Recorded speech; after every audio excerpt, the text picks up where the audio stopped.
Guys like Adam Schiff and Shifty Pencil Neck. Pencil Neck. He's a marvel. No, he's a structural marvel. He has a neck, and his head is like a watermelon, and and how that neck can hold up that big, oversized, ugly head is hard to believe. No, it's true.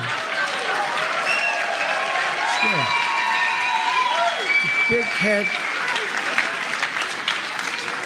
It's like your finger on a basketball. Some of these guys, they spin it. No, he's a terrible guy. Guys like Adam Schiff and Shifty Pencil Neck. Pencil Neck. Guys, I don't make fun of the way people look. All I'm doing is just showing evidence that Donald Trump is right. Hey, where's the video? Here we go. It's this video right here.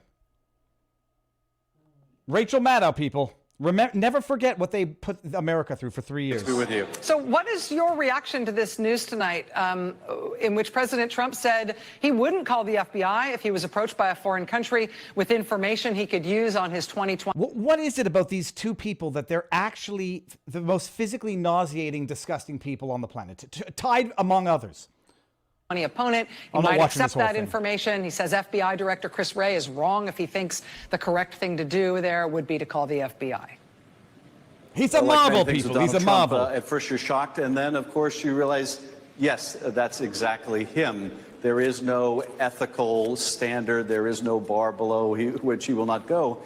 Can you appreciate the confession through projection? These disgusting, filthy, pathological liars, ugly inside and out. And the irony is that if they weren't ugly inside, they wouldn't be ugly on the outside. The inside influences, affects the outside, and it can turn a beautiful person into an awful demon. And it can turn an otherwise physically unattractive person, like me, into an otherwise more attractive person because they are nice, because they are fun to be around. Can you imagine hanging out with Adam Schiff or Rachel Maddow? Like, what are they like when they're not on the air lying to the American people? Do they become trustworthy people to friends and family? Oh, I've always wanted to know that. So, look, we're going to have to add a subject matter to the menu for tonight, but I've been going back and just pulling out a few videos because they are all the more relevant tonight. The big news is Ron DeSantis just suspended his campaign. I don't know why they say suspended the campaign instead of ended his campaign. He has suspended his campaign and wholeheartedly endorsed Donald Trump. I'm proud to say, if I can toot my own horn, I've been saying it for a while, but I literally just tweeted out yesterday, Ron DeSantis should end his campaign. What did I say? He should, I forget the word I said. I'll pull up the tweet in a second. But Trump is going around doing the victory lap. This is not from anything to do with DeSantis suspending his campaign. This is a video that, who put this out the other day? Oh yes, the Republicans against Trump. Hold on, watch this video. People think this makes Trump look bad.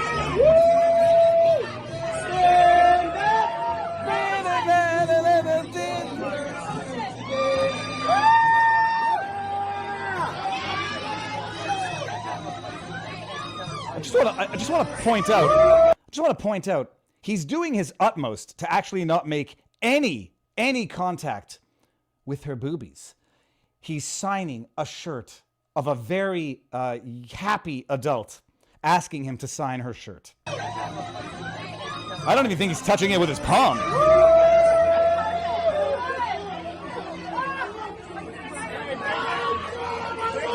Oh, I'm surprised they didn't go after that.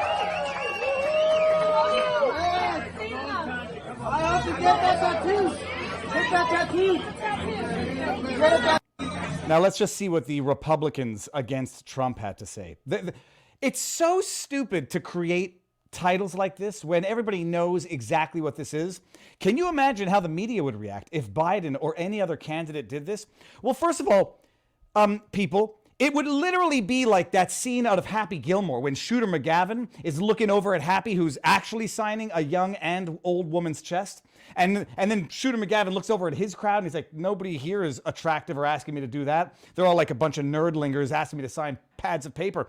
Can you imagine it? A, No, because it's not happening. Because Joe Biden can't string together a sentence, let alone campaign, let alone go out past 6 o'clock where it's his bedtime. A. B, no, I can't imagine it because that woman is clearly too old for Joe Biden. He prefers younger girls who can't consent to being sniffed. C, there's absolutely nothing wrong with what we just saw. People are going, I was like, oh my goodness, Trump just signed a woman's tits. I was like, excuse me, you pathological liar. I believe he signed her shirt. And I'm genuinely thinking about this. If it were a man and he signed at the chest level, where you typically have a little, pocket, a pad, a logo, would anyone say anything about it? In a world of equality, what's he supposed to say? I'm sorry, young lady, I can't sign on your chest. You have boobies there, and that would be absolutely unethical of me. Nothing wrong with it whatsoever. It's actually amazing. If anybody thinks that they're going to make Trump look bad by him delicately and specifically only putting that pen to her shirt, signing the shirt of an adult who asked him to do it in a respectful manner, I think you just earned Trump a few votes. That was a video from yesterday. That had nothing to do with the news from today. The news from today, and we are certainly talk about it in a few seconds. Why did I bring this one up? Well, I was going to start with a Nikki Haley. Oh, here, we're going to play with this one. Citizen Free Press. This is when you understand that Trump, although he fights hard in battle, when the battle is over, the battle is over. In the practice of law, and for those of you who don't necessarily know this, I practiced law. 2005, I was doing student work. 2006, I did my stage, my internship. 2007, I was sworn in. I practiced until 2020 some odd. The practice was very minimal, especially during COVID when I only kept a few clients. I have 13 years of active practice. I would be a hard ass in the context of the practice. Respectful, but a hard ass. Mean, aggressive, demanding. And then when the deposition was over, when the lawyers are walking out of the courtroom, I could easily just turn it back off and go back to, all right, man, no, you got me good in there, or I got you good in there. Some lawyers could turn it off, some lawyers couldn't. Some lawyers never really forgave me for, destroying them in the heat of the battle. Trump can turn it off. And now it's time for Team DeSantis to turn it off. Team DeSantis himself has, put out a very nice endorsement of Trump. But hold on. So when asked whether or not Trump will be using the DeSanctimonious, hashtag DeSanctimonious, here's what he said about it. Okay. He just said, will I be using the name Ron DeSanctimonious? I said, that name is officially retired. I say this knowing that I like Trump. How can anyone look at that and not like that? Can you just juxtapose that man with Joe Biden? No kidding, folks. I need money for my campaign.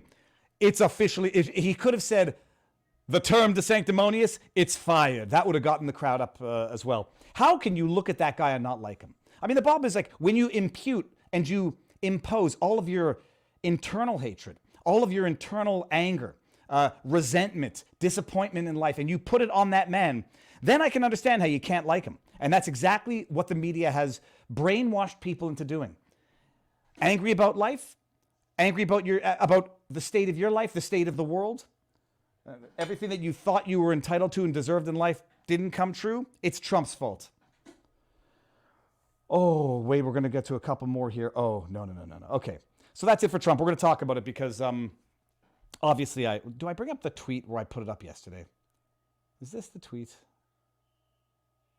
I don't want to, let me see something here. Is this the tweet? What is this?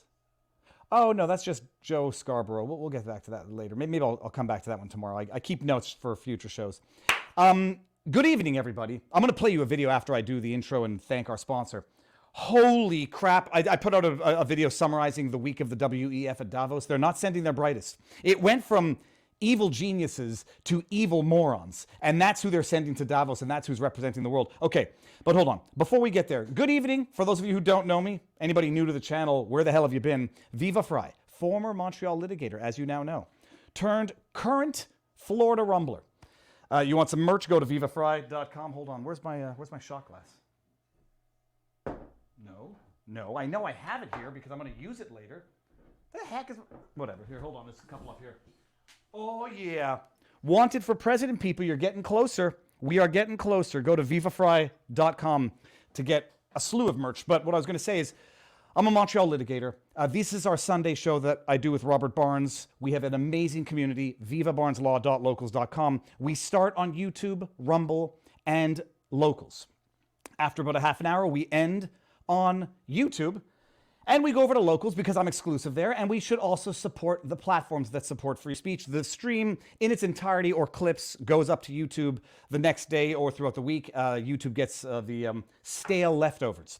You want to watch the live show, it's on Rumble, which I believe, yeah, the link is pinned in the chat. And if you want to go over to vivabarneslaw.locals.com now, hold on one second. Why am I not in the chat? Should have made sure we're good here. We're good here? Okay, we're good here, and I see my face. If you want to come over now to vivabarneslaw.locals.com, there it is. And for those of you who don't know my real name, it's David Freiheit. Freiheit means free. Dumb, freedom, freedom in German. Freiheit. Nomen es omen. The name leaves the symbol. Okay, so that's it. That's what we do. We're going to end here soon. Barnes comes in. We have an amazing show for tonight. The thing I was just about to tell you is, oh, that's right. As you came into the stream, you may have noticed it said, this stream contains a paid sponsor. Because it does. Because I've hit the big leagues, people, and not only do I get to have the luxury of the honor of having sponsors, I get to have the luxury and the honor of having sponsors that I love. All of them. Tonight, fieldofgreens.com. It's a little known fact, people. You know, I say this like, as Joe Rogan says, this one's easy. It's a little known fact, although I think I remind everybody weekly that you're supposed to have between 5 and 7 servings of raw fruits and vegetables a day. Today, I had a lot, probably more than I should. I'll be feeling it in the morning. But most people do not have 5 to 7 servings of raw fruits and vegetables daily. Most people have bad dietary habits. Most people have bad sleep habits, and it takes its impact on you in life. And most people have bad habits, period. Afternoon, you go suck down a disgusting chemical-filled Diet Coke or disgusting sugar-filled Red Bull. Don't. 1 spoonful of Field of Greens contains 1 serving of raw fruits and vegetables, or 1 serving of fruits and vegetables. It contains all of the antioxidants, all of the good-for-you nutrients. It tastes delicious. I jokingly say it looks like swamp water, but swamp water looks that way because it's rich in nutrients. It's the sustenance of life. You do this 1 spoonful twice a day, you get 2 servings of fruits and vegetables, all of the antioxidant, wonderful, miraculous stuff of it. It's not a supplement, and it's not an extract. It's a food. Hence, can we zoom in on this? Yeah, here you go. Hence why you can see it is USDA organic, because it's a food and not a supplement or an extract. And it's delicious and it's great. They got a bunch of flavors. If you're traveling, you can't get vegetables, carry around a pack of this. Stir it around, drink it down. It's a healthy habit. It will make you feel good. And it will also substitute an unhealthy habit for a healthy one. And I like to say life is about substituting the unhealthy habits for the healthy habits. You go to fieldofgreens.com. It'll bring you to Brickhouse Nutrition. Promo code VIVA, you get 15% off your first order. All right. Thank you, Field of Greens. The link is in the description as well. And it's delicious, and I have it myself virtually every day. Now, I said I was going to show you something. We're going to go from healthiness to something that's going to make you want to scratch out your eyeballs. And I was going to play for you my highly edited version where I did what I once did to a Justin Trudeau speech and just edited out all of the verbal diarrhea and just included the because it's insufferable. For those of you who don't know who this is, Alex Soros, who is George Soros's son. Yeah, it's not his grandson, it's his son. Is in Davos because, you know, this is the unelected elite who get to dictate policy and influence governments. The unelected cabal who get to penetrate the cabinets and impose their will on elected officials, though unelected themselves, through hook or by crook. This man he's a freaking genius. Think what you want of George Soros. As evil as he is, he's smart. I'm not sure I can say the same for Mr. Alex Soros. Listen to these words of pure wisdom. You know, I don't unedited, think that's the fundamental. I don't think the technology is. I'm going to stop there for a second. First of all, that vocal fry is like it's like taking a meat thermometer and smashing it into your ears with a ball peen hammer. That's actually from Saturday Night Live. I forget which one. You know, it's like taking a ball peen hammer. This is like nails on a chalkboard. It's not just women that have vocal fry people. A lot of people like it's a bad habit for my experience. Not always a hard and fast rule, but someone who's unintelligent trying to sound intelligent sounds like this. And I'm going to start from the beginning, and I'm not going to interrupt it. And bear in mind, this is an unedited 2-minute and 14-second clip. But you know, I don't think that that's the fundamental. I don't think the technology is the fundamental issue in democracy. Democracy is messy. I mean, you know, democracy is about contestation of ideas. It's about plurality. It's about people having different truths, actually. Now, fundamentally, how society lives together. People having different truths? That's called subjectivity. That's not called truth. You go study some freaking philosophy, Soros. Civically, in those contestations, is obviously quite tricky. But I think that if we play too much on this disinformation card, we're taking responsibility away from ourselves to actually create a narrative that inspires people to vote and believe, in democracy and democratic. Part of me actually feels bad for him. He does not have a speech impediment. I'm not making fun of a man with a speech impediment. This is a man who is absolutely vapid, trying to think in real time to sound intelligent. It's like, maybe if I long enough, I'm gonna think of something remotely intelligent to say. Oh yeah, what did he just say? Truth is subjective? No, he didn't say that. He said subject. I forget what he said. Doesn't matter. It's like it's melting all of our respective brains. Institutions. On the institutional part, I think that we can talk about institutions as these abstract things, but institutions are also about people. And institutions are also about people. What the hell does that mean?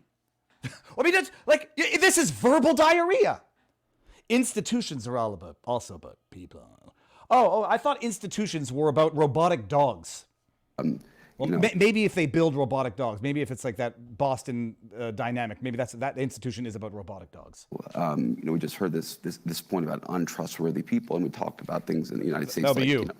Like checks and balances, which aren't written anywhere, but are customs. I'm sorry. George Soros, Alex Soros, I'm no American constitutionalist yet. Checks and balances, what did he just say? What did he just say? Like checks and balances, which aren't written anywhere. But I'm sorry. Checks and balances are not written anywhere? Sort of like in the 3 branches of governments, the judicial, the executive, and the legislative? Oh, no, the checks and balances aren't written anywhere except in the freaking Constitution, you brain-dead jackass.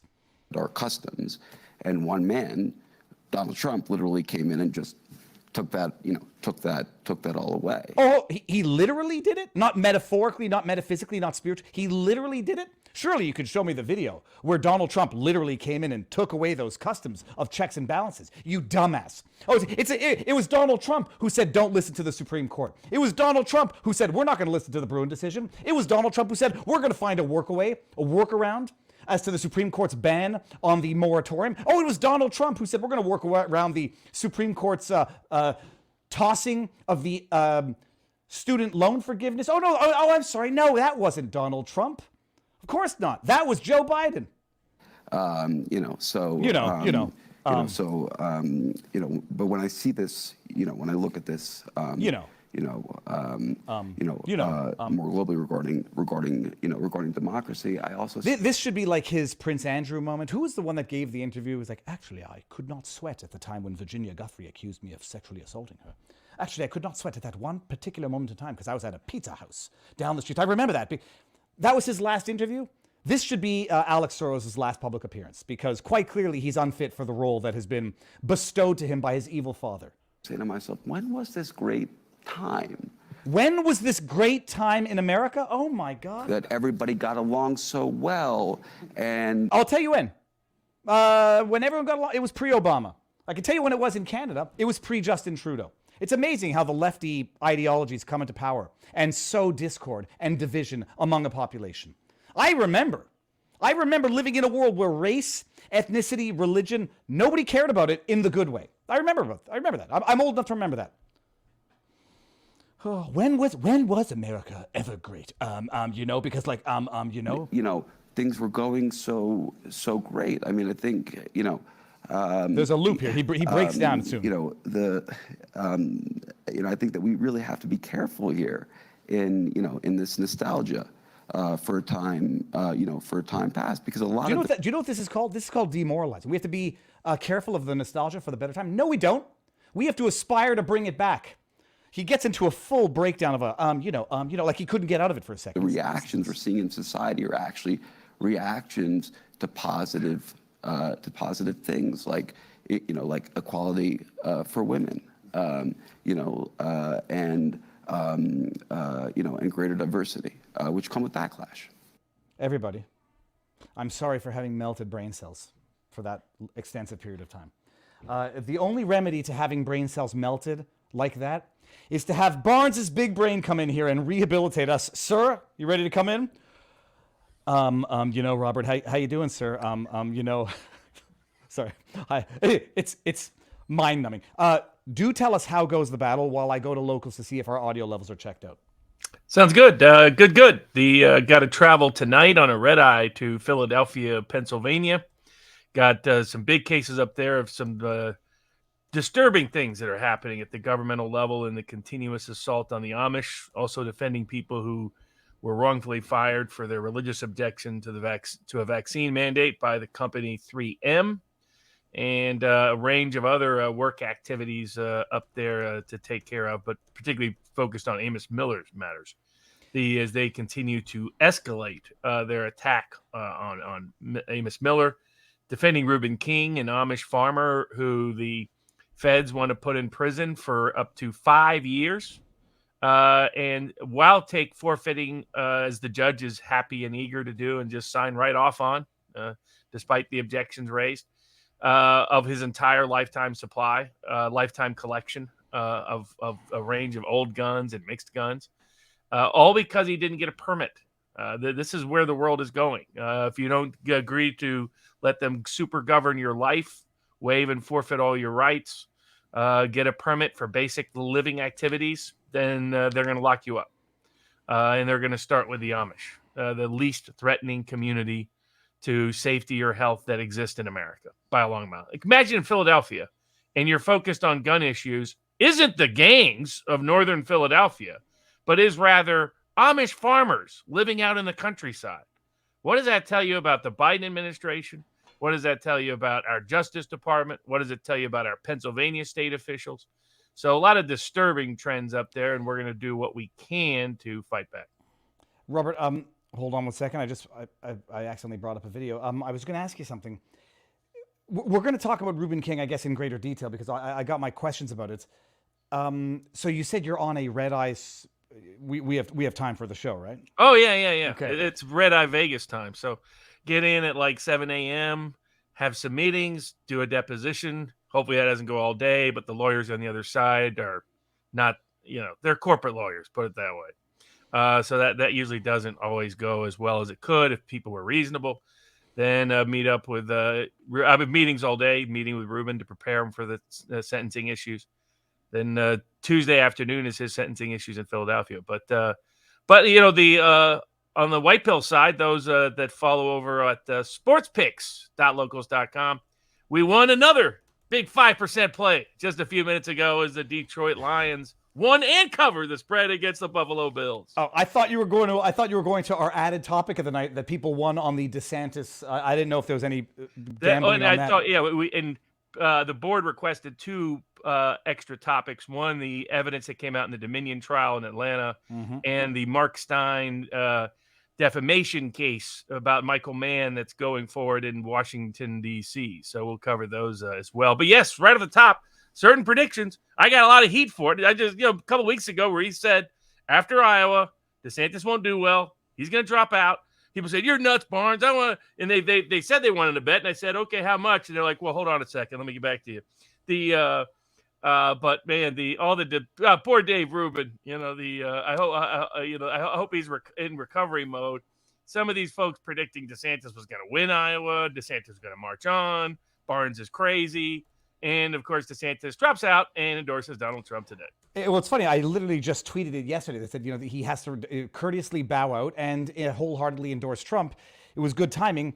Robert, I lowered your volume a touch, so I'm going to see if it's good here. I'll let you play around with it. So DeSantis is out, wholehearted endorsement of Trump. Does he? I mean, it's obvious that he minimizes his damage. Does he come out of this net positive, or do you think it's still going to be a net he's loss? in severely damaged state.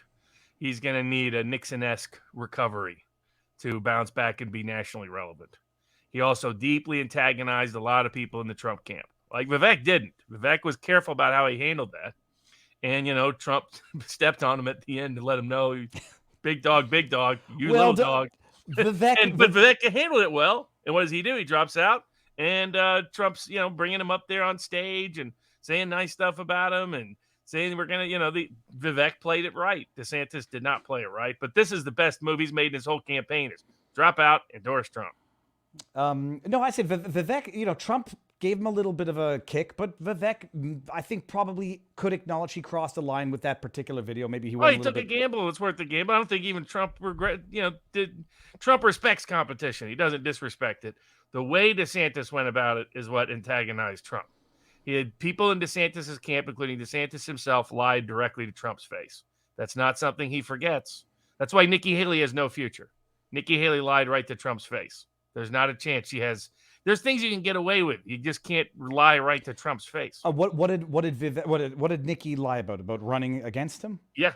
Okay. Said, I will never, ever run against you. Ever. You're the best. Well, and DeSantis, by the way, made similar statements. Well, that's why it was idiotic. I mean, the wife probably is going to need to go to therapy for at least, Governor DeSantis' wife for probably at least 3 months. She's been measuring the carpets, measuring the drapes. She's been measuring everything in the White House. Anyway, so that is the big news. I was listening to a Twitter space with Patrick Bet-David, Sebastian Gorka. Robert, what's your opinion of Sebastian Gorka? I don't know. War whore MI6 plant. War whore MI6 plant. He can rot. By the way, he came after me when I exposed him as a war whore. He falsely blamed me for managing the Jones trials, Alex Jones trials. Like, I wasn't in those trials.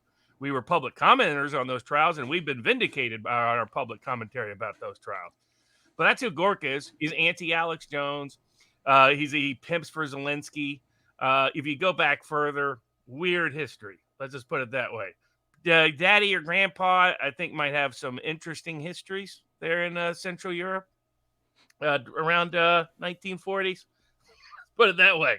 So that's my view of Gorka. Look, he's got a good voice. He pretends to be a populist half the time. That's his grift. I found that out years before he was war whoring and all the rest.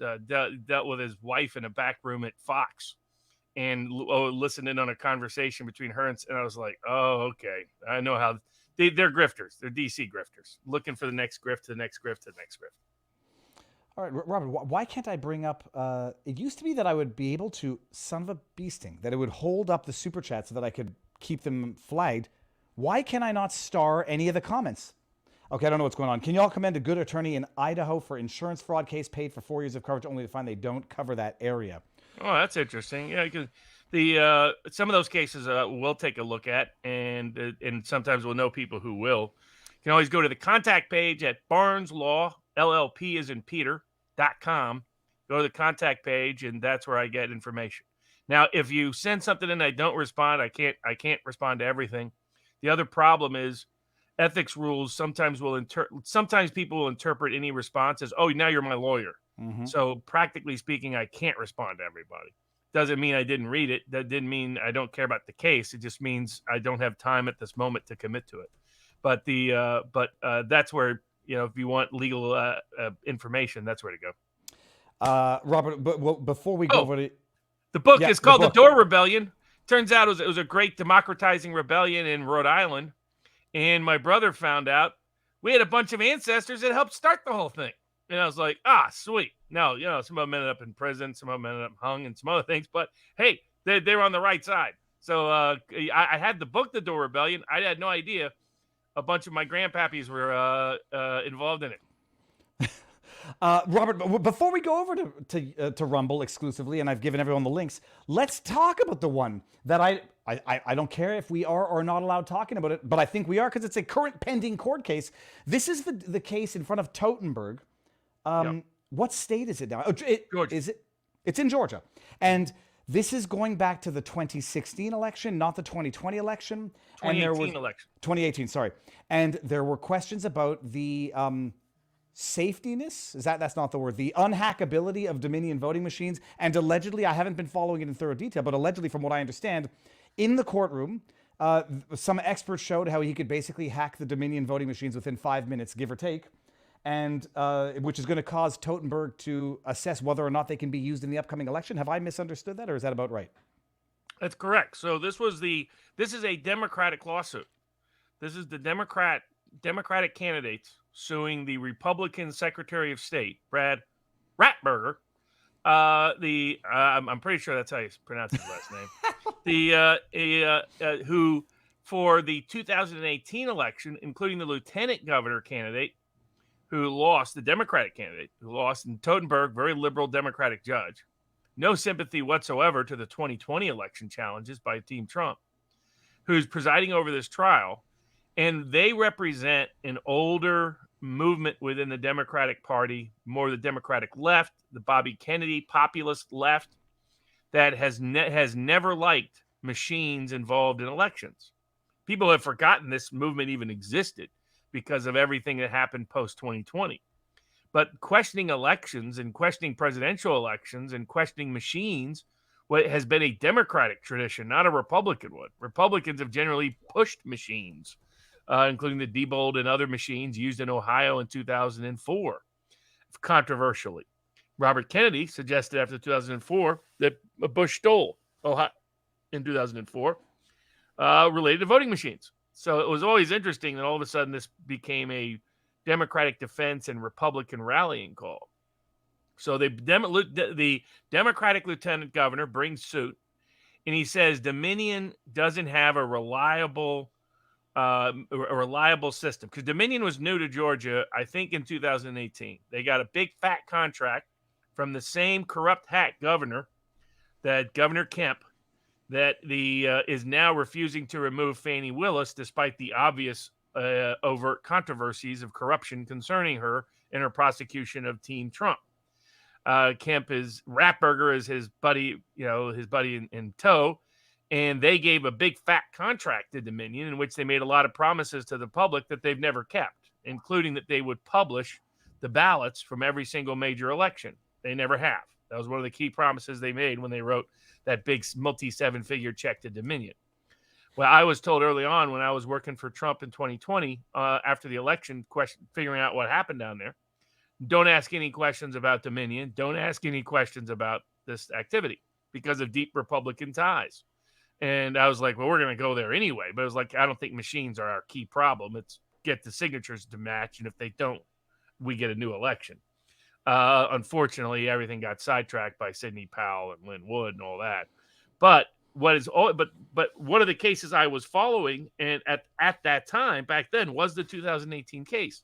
Because after 2018, Lieutenant Governor Snowden said, I think these not an election contest, but said these violate my voting rights and other rights because of how these machines operate, that they're hackable, that they don't reliably print ballots, that they interrupt the chain of custody of ballots because they can print their own ballots, and a range of other, and that the wrong ballot, you can mark it for one, and the printed ballots show something else, and that we basically should get rid of machines. No Dominion machines. This is a problem. And then the other issues involving certain constituencies being underserved by the machines, etc. Totenberg is now taking the case all the way through to trial. The media won't cover it. And what's fascinating is they were covering it back in 2019. They won't cover it now because even though it's a Democratic judge with Democratic lawyers and a Democratic plaintiff suing a Republican, an elected official, media won't cover it because it damns the Dominion machines. And this week, live, the plaintiff's expert showed the judge just how hackable Dominion's voting machines still are by hacking them live right in court, disproving any claim otherwise. All these people say, well, there were 44 or 62 cases and blah, blah, blah. Not only they misconstrue those cases, this case is damning everything they've said in defense of Dominion. Also makes you wonder, why did Fox get that sweetheart deal with Dominion? $780 million lest we forget. When the Democrats are proving how ridiculous the Dominion machines are, how unreliable and untrustworthy they are in live time in federal court before a Democratic judge. So, yes, it's an interesting case to continue to follow because the evidence will continue to be damning about Dominion and how they're unreliable, untrustworthy. We shouldn't have machines we should count it just like the way Taiwan just did. Paper ballots, day of, seen, live counted in live time by human beings. Robert, I just got to read the way Courthouse News Service, which has to report on Courthouse News, the way they're framing it. Details of voting equipment breach.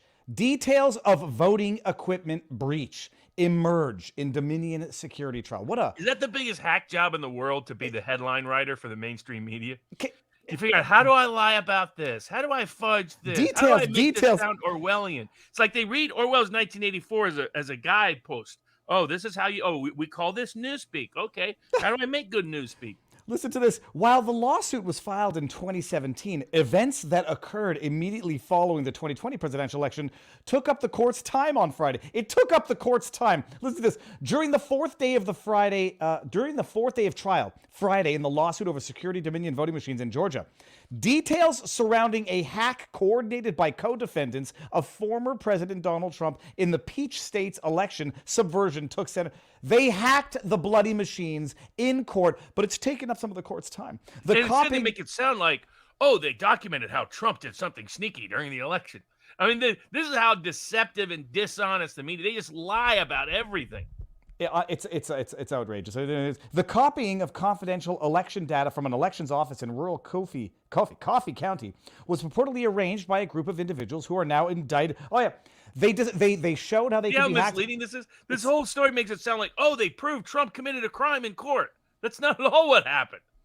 It's unbelievable. And it's just for the. In fact, Trump has nothing to do with the trial. It's simply to show how hackable the machines are, which goes back to, again, Democrats are bringing these claims. These are Democratic lawyers, Democratic plaintiffs, Democratic experts, Democratic judges.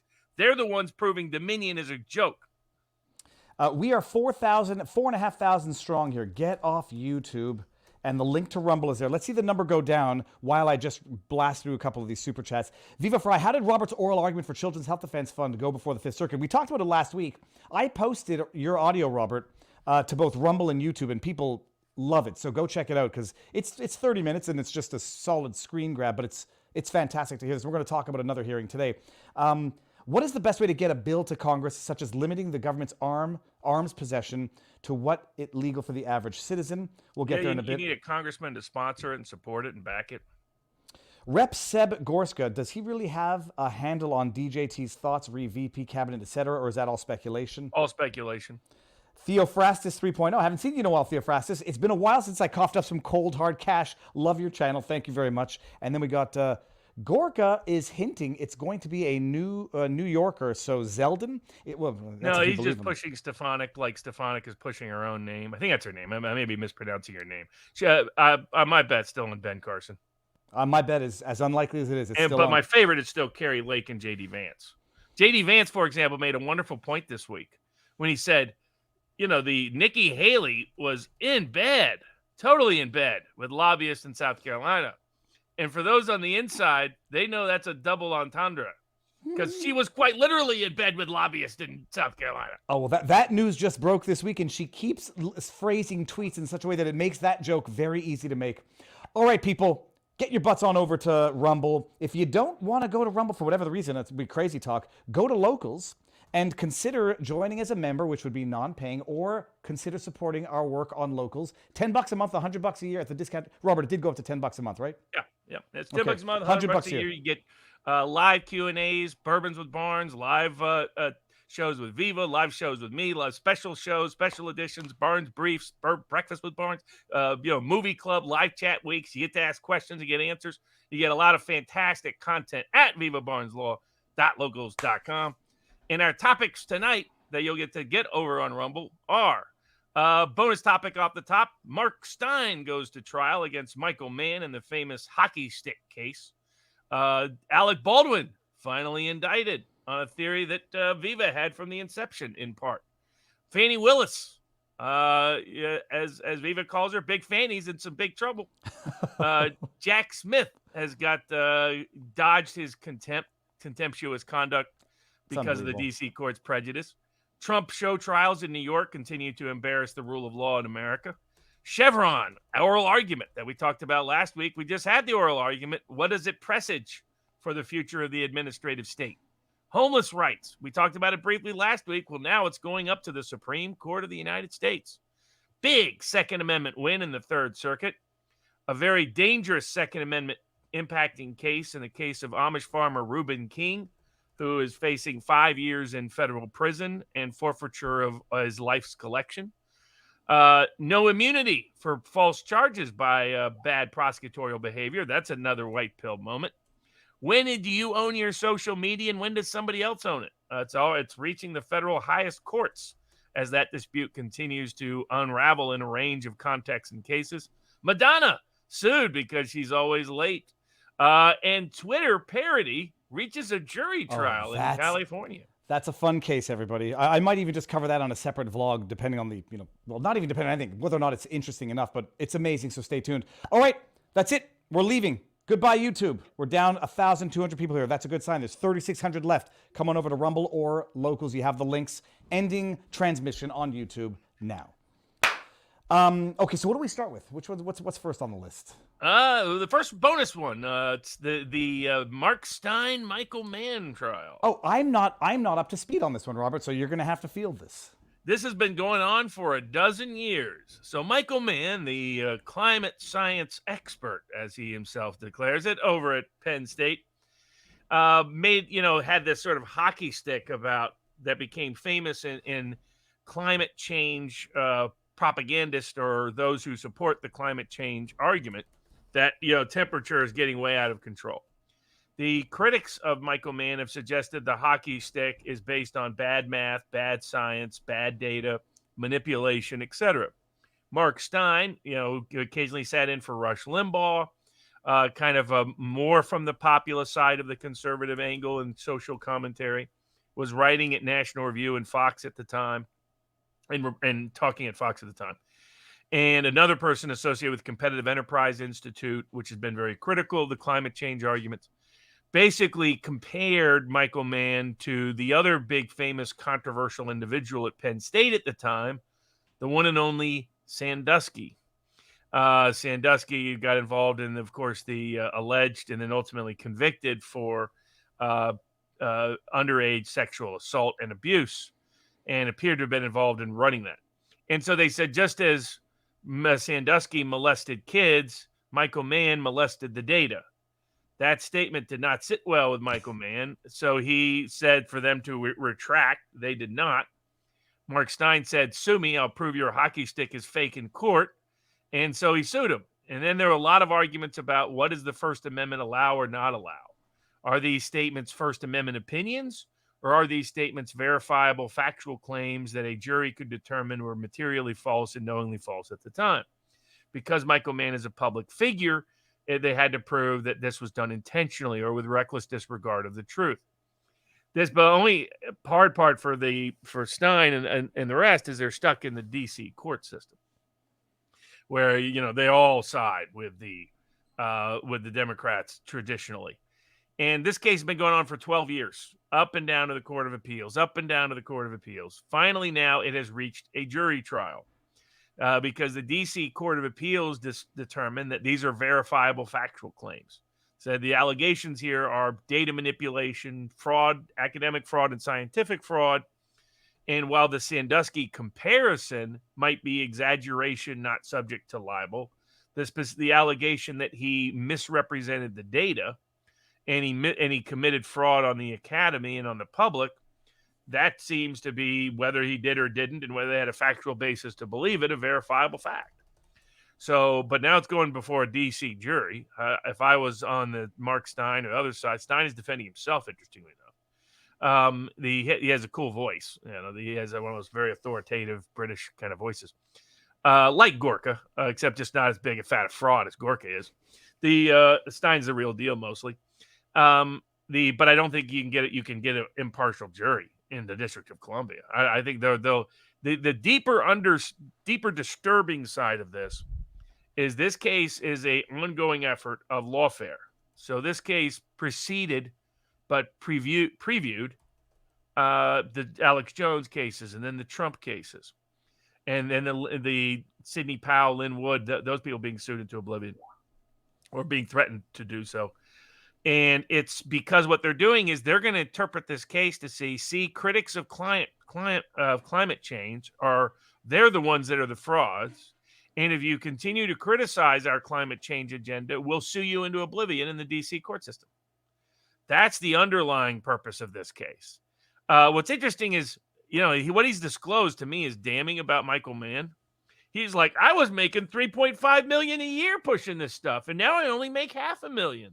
It's like, maybe something is motivating you other than the science and the data. Just thinking, as people say, they learned how to follow the science. You inspect and you just follow the money. Yeah, well, I was going to say, or something else is motivating the data, and that's the financial incentive to play with those figures, molest them, for lack of a better word. I'm joking. I don't want to get sued. # just joking. Sorry. Carry on, Robert. Yeah. So I mean, I don't think they'll get a fair trial, and I think this case will be misused and abused to set a perilous precedent to try to continue to politically weaponize the courts to say, if you disagree with us, we can sue you into oblivion. The Alex Jones theories that people weren't paying attention to, again, over $100 million was awarded to somebody who did not die at Sandy Hook and knew no one who died at Sandy Hook. Had no connection whatsoever. Over $100 million. Put that in your brain. Someone who Alex Jones never talked about. I mean, that was one of the most ridiculous verdicts of all time. Megyn Kelly should feel ashamed that she endorsed that verdict. Well, that's a ridiculous verdict. For those who don't know, and dangerous to everybody. On that ground, she could be sued into oblivion unless she wakes up soon. For those who don't know, it's the FBI agent who claims to have been harassed. He was the one that had a picture of him, and they suggested he was not wearing the uniform properly, something along those lines. Yeah. He was being made fun of before. Never mentioned by name, but never mentioned really by much reference at all. The antagonism toward him predated, by his own admission, Alex Jones ever having anything anywhere, any place that anyone could track or trace about him. Over $100 million. I thought it was 80 million. But if you raise a conspiracy theory that challenges the official narrative, that emotionally upsets somebody, you can be sued into oblivion. That they're wanting to set a precedent so they can sue dissidents and critics, use the defamation process to sue them into oblivion. Which is what led to New York Times versus Sullivan in the first place. They were doing it to the civil rights movement in the South. Though they had stronger factual claims, by the way, against the New York Times in those cases than they do in these. But this is the Stein case, the Michael Mann case is going to be used to shut up and silence or threaten or intimidate dissidents from saying anything negative about climate change. And just so no one accuses anyone of disinformation, Robert, it wasn't 100 million. Hold on. Decline. It wasn't 100 million. It was 90 million. Now retired FBI agent awarded $90 million because he claims that he was harassed because Alex Jones made fun of him. He was being harassed and identified before Alex Jones even covered the story. All right. If that's interesting, it is. Look, we've seen the lawfare. We're going to talk about it. I suspect we're going to talk about the E. Jean Carroll case. But it's the same pattern by the Mark Stein. All the damages really are, look at these other people that harassed me later. Mm-hmm. It's like, that's not Mark Stein who did that. That's not National Review or Competitive Enterprise. They put him on blast and they're saying, now you're responsible for anybody who dislikes me later. Now you're responsible for anything any crazy person does later. This is very dangerous. If the Supreme Court doesn't step in to fix this insanity, they should use the Alex Jones cases, frankly, to do it, because that would really send the message. Our court systems will be politically weaponized tools to bankrupt people who have the wrong opinions. No, I mean, it's already there, Robert. They've done it with Alex Jones. They've done it with basically with Ben, and they did it, and then they acquit the politically motivated acquittals with Sussman, and they're not going to bankrupt Trump, but they're going to just $20 million to E. Jean Carroll for defamation. It's already there. And by the way, just a little brief parentheses. Politicizing the courts. I don't know if you saw coming out of Canada, the new federal court rules where they are now.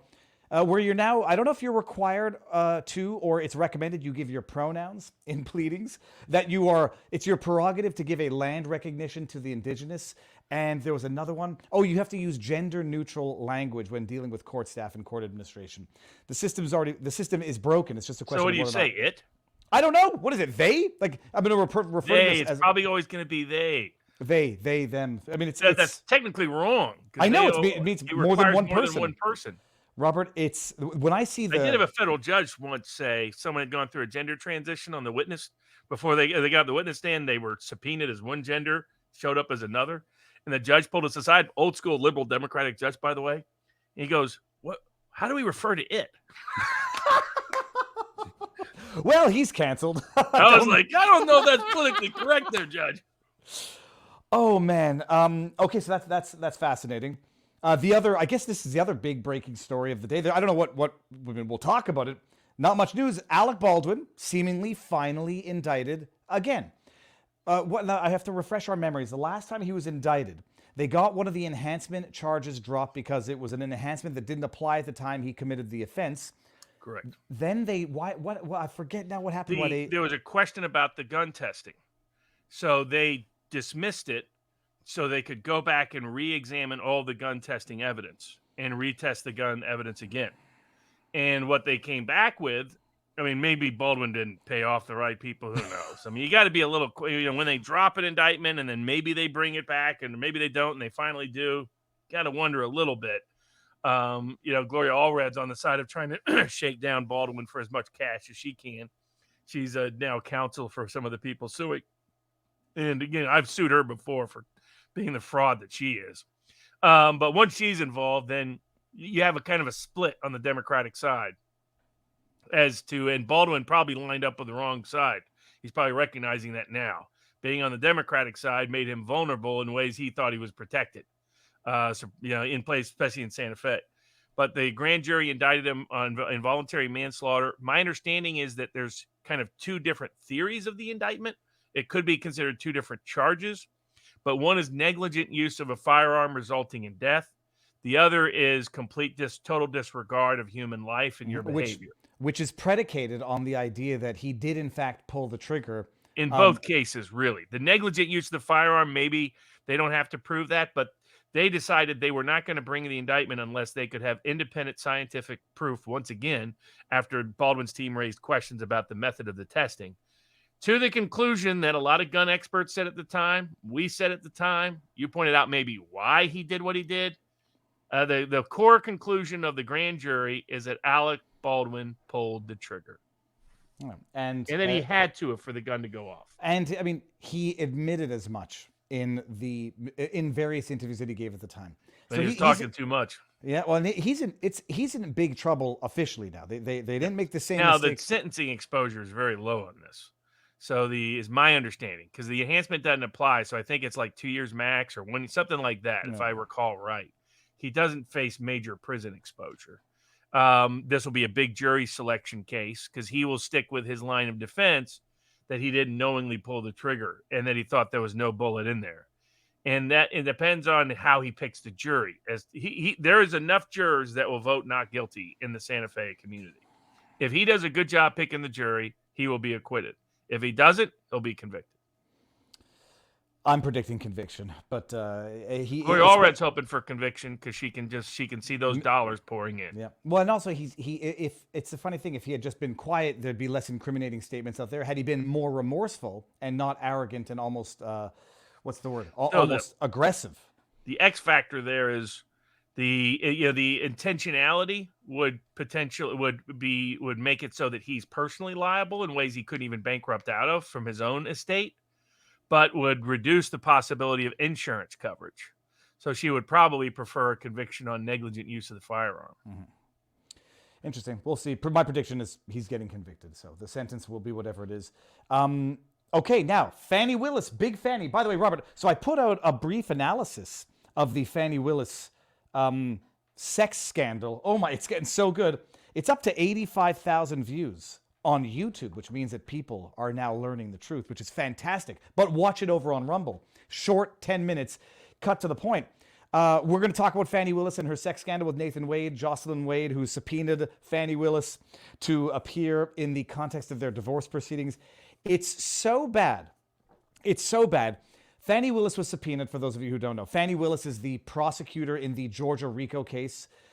hired external counsel, 3 people by the sounds of it, 2 white and 1 black. And I only know this because Fannie Willis got up in front of a church and abused of the pulpit and the sanctity of God to profess her innocence and to cry racism.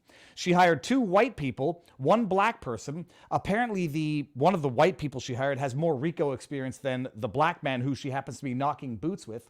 And all of this broke that she's been knocking boots with Nathan Wade, that Nathan Wade filed for divorce the day after he entered into this very lucrative contract with Fannie Willis that she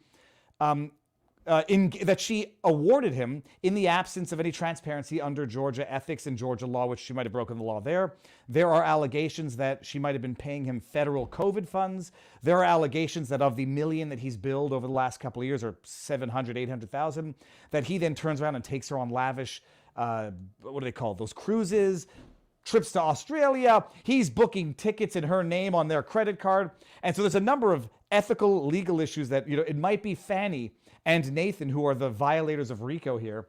But the wife, Jocelyn Wade, married for a long time, issues a subpoena to compel Fannie Willis to testify, I think on the 23rd, I think the day after tomorrow. I might be wrong on the date. Fannie Willis makes a motion to quash the subpoena, says, I'm a politician. Not a politician. I'm a person with a high position of office. You can't compel me. I've got nothing to add. And by the way, Jocelyn had an affair on Nathan in 2017. In the response, Jocelyn says, well, obviously she has more information than she purports to know, because even though it's defamatory, although litigation privilege, she seems to know a lot. And this relates to potentially Nathan hiding some revenue, all this stuff. Robert, I mean, that's the factual basis. You can all go watch the video on Rumble and YouTube.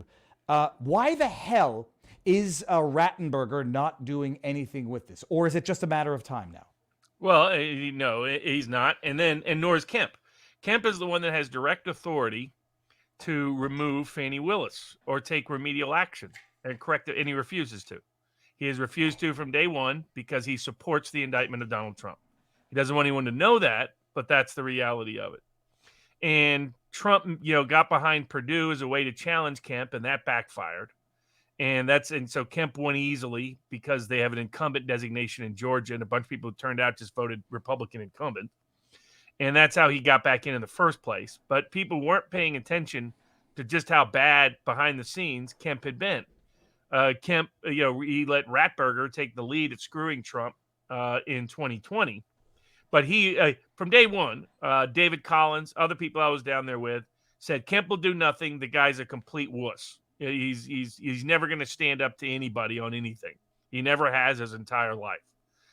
They used other more colorful language, to put it bluntly, that we'll save from the children's ears here tonight. And it proved true. And so that the reality is that Kemp, I think he went back over to Davos again. I mean, he's back and forth to Davos all the time. That's who this guy is. Political hack.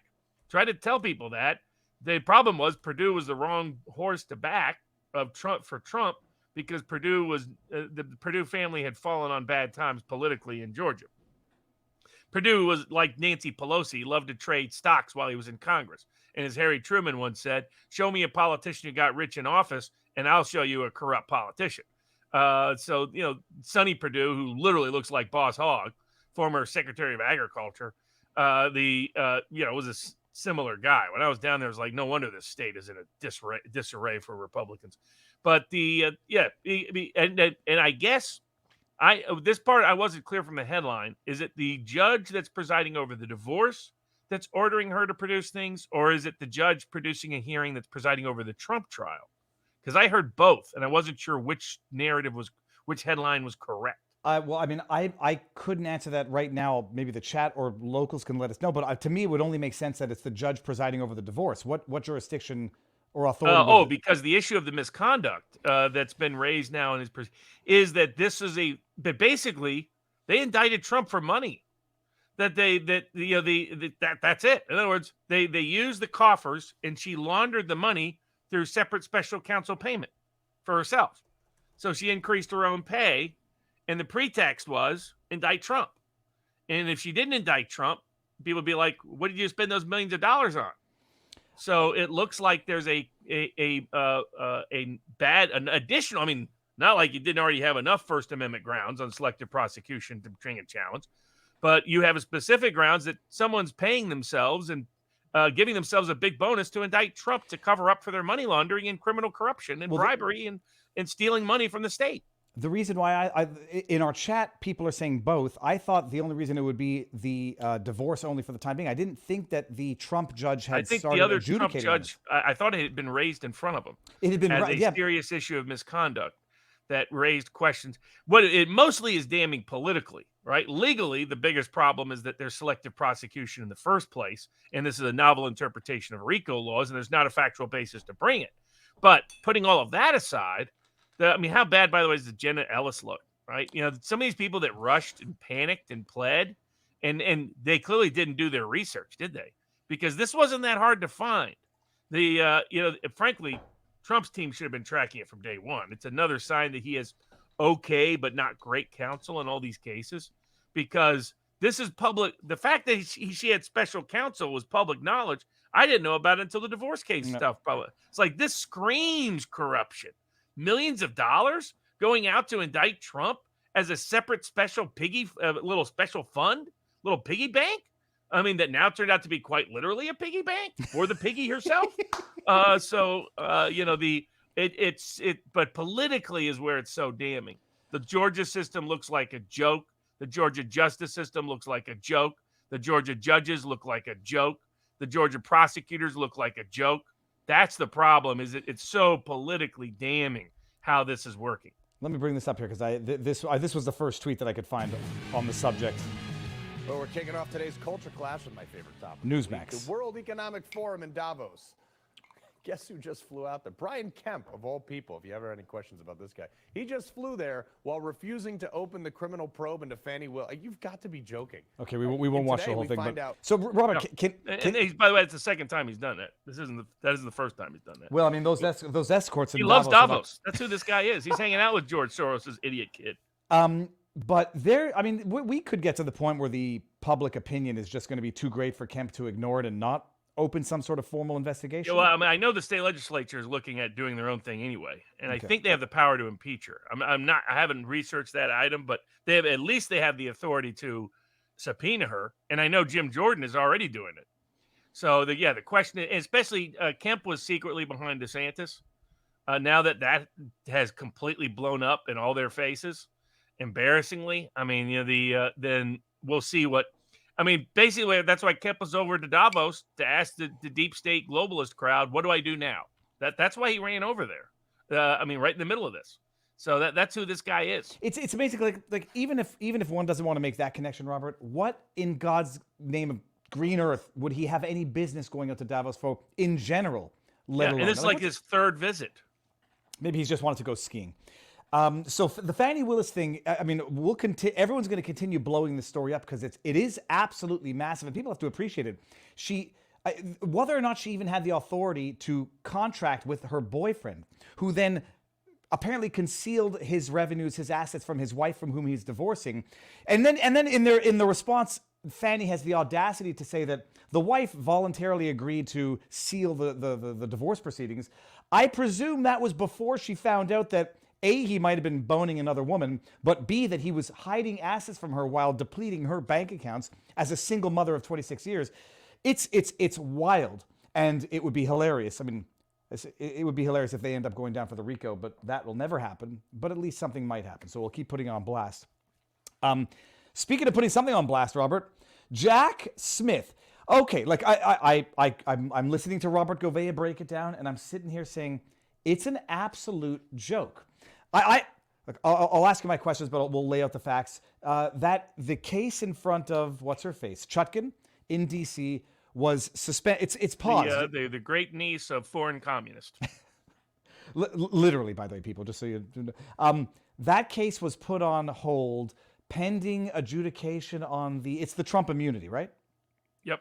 Okay, and so nothing can be done in this court file. And I've been hearing for the last, week, 2 weeks, 3 weeks, Jack Smith, in violation of the pause of the proceedings, I forget the word I'm looking for, keeps filing motions unlawfully. And part of me saying, big effing deal. The dude wants to file proceedings that he has that are, not authorized or given the state of the file, let him spin his wheels. But the reality is, and this is what I've been sensitized to, he continues to file motions, file exhibits, disclosures. It's not like the Trump team can say, well, we're not looking at them because we don't have to, because there's a suspension of the file. So it's literally making work for the Trump team when he's not allowed to do it. He's been basically, although not apparently, according to Chutkan, not specifically enough forbidden from filing additional pleadings, which he's been continuing to do in violation of the state of the file, the court order. And so Chutkan is faced with a motion for contempt, a motion to show cause, for why Jack Smith is not in violation of her court order to suspend the file and not make additional pleadings. And then she basically says, look, maybe I wasn't clear enough. And in any case, he can do this and there's no real prejudice to Trump. But I'll be even more clear, Jack Smith, the naughty, you can't do this anymore. Maybe you didn't understand it the first time. Imagine what would have been the case if the roles had been reversed. Part of me says, Robert, like, what is the big deal? He's not allowed making filings. Let him spin his wheels. Well, he's doing this in order to try to accelerate the trial because they're obsessed with getting a conviction and with a show trial in front of a lynching jury before Election Day. That's what the backstory is. And so he's ignoring the stay so that he can argue that they can still go forward on the trial.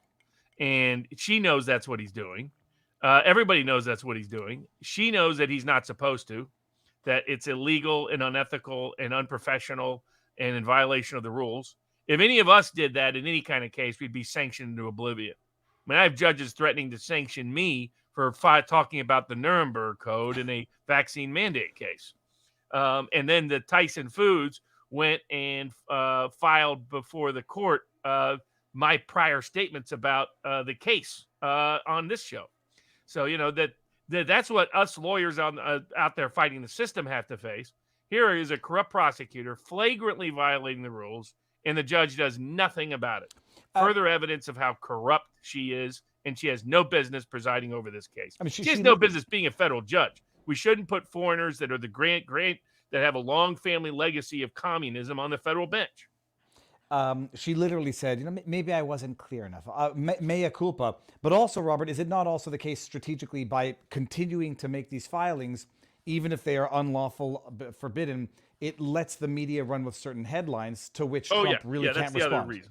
His main reason is to accelerate the trial timeline. But secondary reason is to use the filings to embarrass Trump.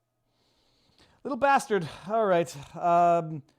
Well, speaking of Trump, speaking of show trials, I'm going to pull up some clips, Robert, while we talk about this one. But it's so outrageous. And I don't want, I'm not even going to be hesitant to draw these comparisons. I was thinking, ordinarily you say, you know, like, don't make enemies, don't interact with crazy people, crazy malicious people, and you know, you minimize the risks of exposure.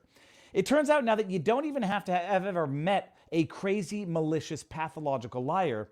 I don't remember if Kavanaugh ever admitted it, meeting Christina Blasey Ford, who fabricated a story 35 years later about whatever she alleged she did. You don't even have to have met crazy in order for crazy to sue you. And if the system is weaponized enough, in order for crazy to win in front of a weaponized court. It makes me think of these racially motivated accusations where, going back 50 years where, someone will say a group of men did something bad and you'll get people either killed or jailed, depending on how corrupt the system is. It's exactly what we're witnessing now, mutatis mutandis. E. Jean Carroll, who Trump says, I've never met this crazy lady, this batshit crazy lady whose cat is named Vagina T. Fireball. By the way, not just vagina. I thought it was just vagina. Vagina T. Fireball. So it's basically like a urinary, what am I looking for? An STD. She named her cat after an STD. She's crazy. Gets on Anderson Cooper, talks about how rape is sexy. Trump says, I never met her. She fabricates what she probably saw on Law and Order, sexual assault in a Bergdorf changing room, as if it's even anything's logical about this. 20 some odd years later. Wearing a dress, by the way, that wasn't made until years later. Wearing a dress that, I have to look into that. I didn't even realize that. But she, after the statute of limitations had been expanded for these types of civil claims in legislation that she spearheaded and advocated for, she gets a jury in New York to say, yeah, we don't believe that he raped you, but we believe that he sexually abused you, and therefore we're going to award you damages and for defamation when he said he didn't do it and called you crazy. After that award, He comes out and says, she's crazy, I never did it. And she sues him for defamation again. And we're at the stage now, it's literally like Alex Jones Part 3, where the judge says, we're not here to discuss innocence, guilt. That's already been found. Here, it's only for quantum. Let's get a jury, and let's just find out how much he's going to have to pay. Another show trial by a federal judge that's been an embarrassment on a range of cases for a long time, but the higher courts have done too little to discipline or rein him in. And he's been ridiculously prejudiced in the Trump cases to now. I mean, the state case has been utterly embarrassing to the New York court system. This case is now damning to the federal court system. Should be a warning sign to the Supreme Court. Are you going to allow the American judiciary to become a laughing stock to the world or not?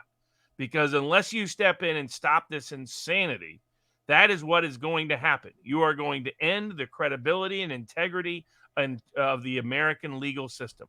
No one reasonable will think, no one who's observing this will think we are governed by the rule of law. They will think we were governed by the rule of corrupt, partisan, political judges. Let me bring this up just because everybody must see it. I think everybody has already seen it, but in the event that you haven't, let me just get it in here. Oh, here it is. Look at this. Look at this. Totally not a crazy woman right here.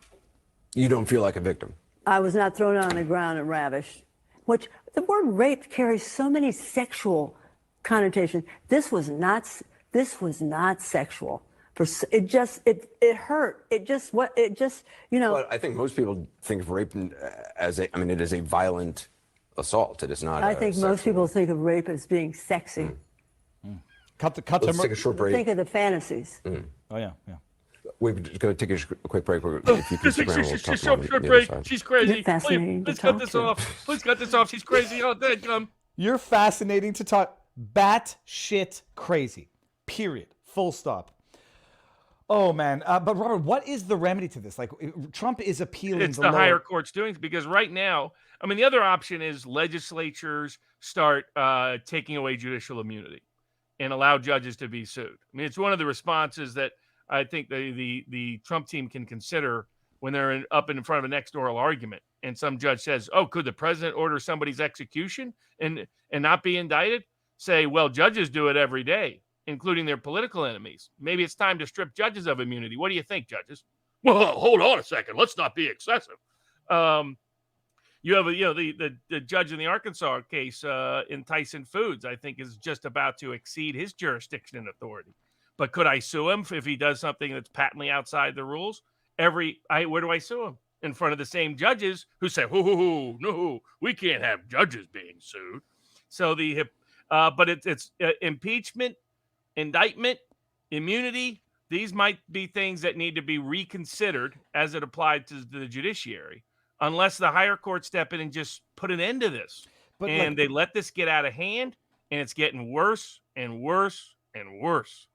But practically speaking, Trump is appealing the initial jury finding in the civil case. Right now, all he can do is appeal. I mean, right now, all he can do is have other judges step in to clean it up. And so far, these judges have shown a lack of ability, a lack of wherewithal, a lack of self-awareness to do so.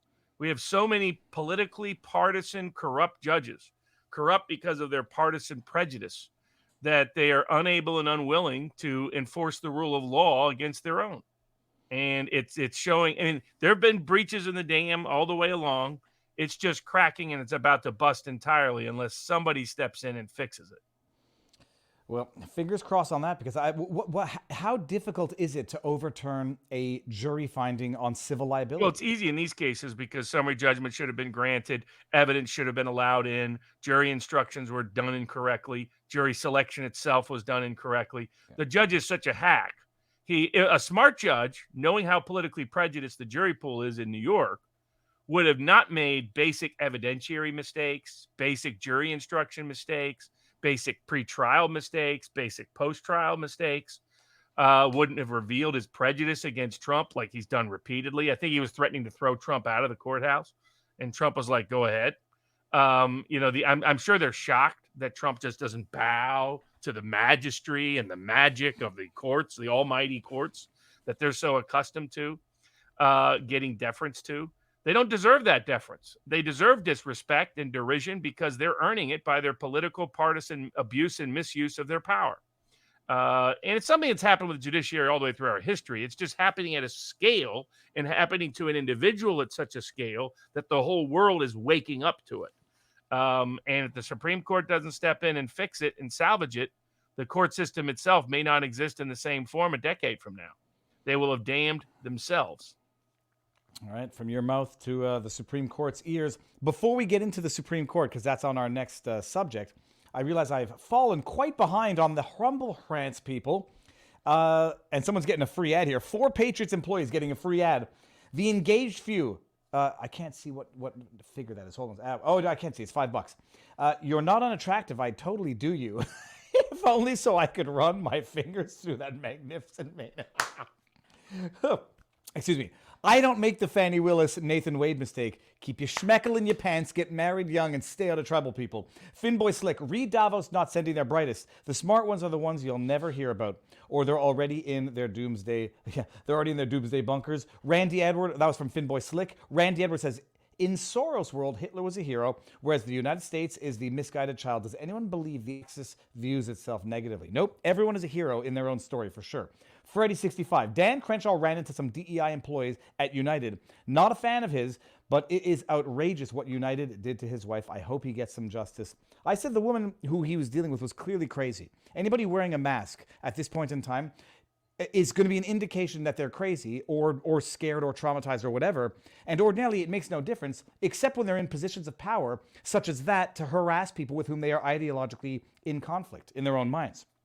Dark Ace, what are the odds that the Biden regime will grant blanket amnesty to the 40 million illegal invaders before the November 2024 general election, giving them the right to monkey wrench the election? Robert, can Biden possibly give that amnesty?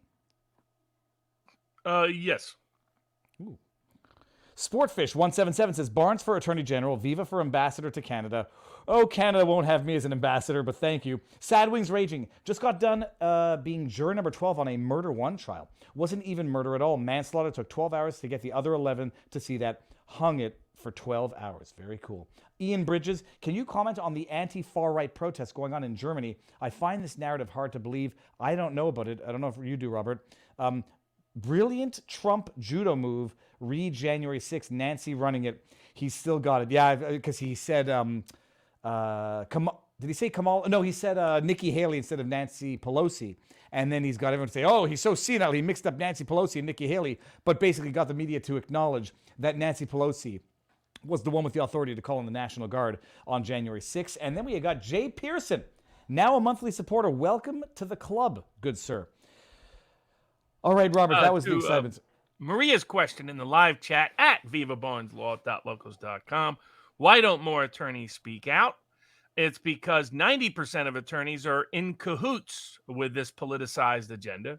Their professional managerial class prejudice that they share with their fellow jurists and others make them anti-Trump and eager to weaponize the legal system against their political opponents. That's why they think they're there on planet Earth.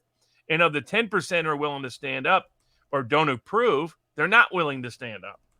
They know if they do, they face things like what we face, in Arkansas.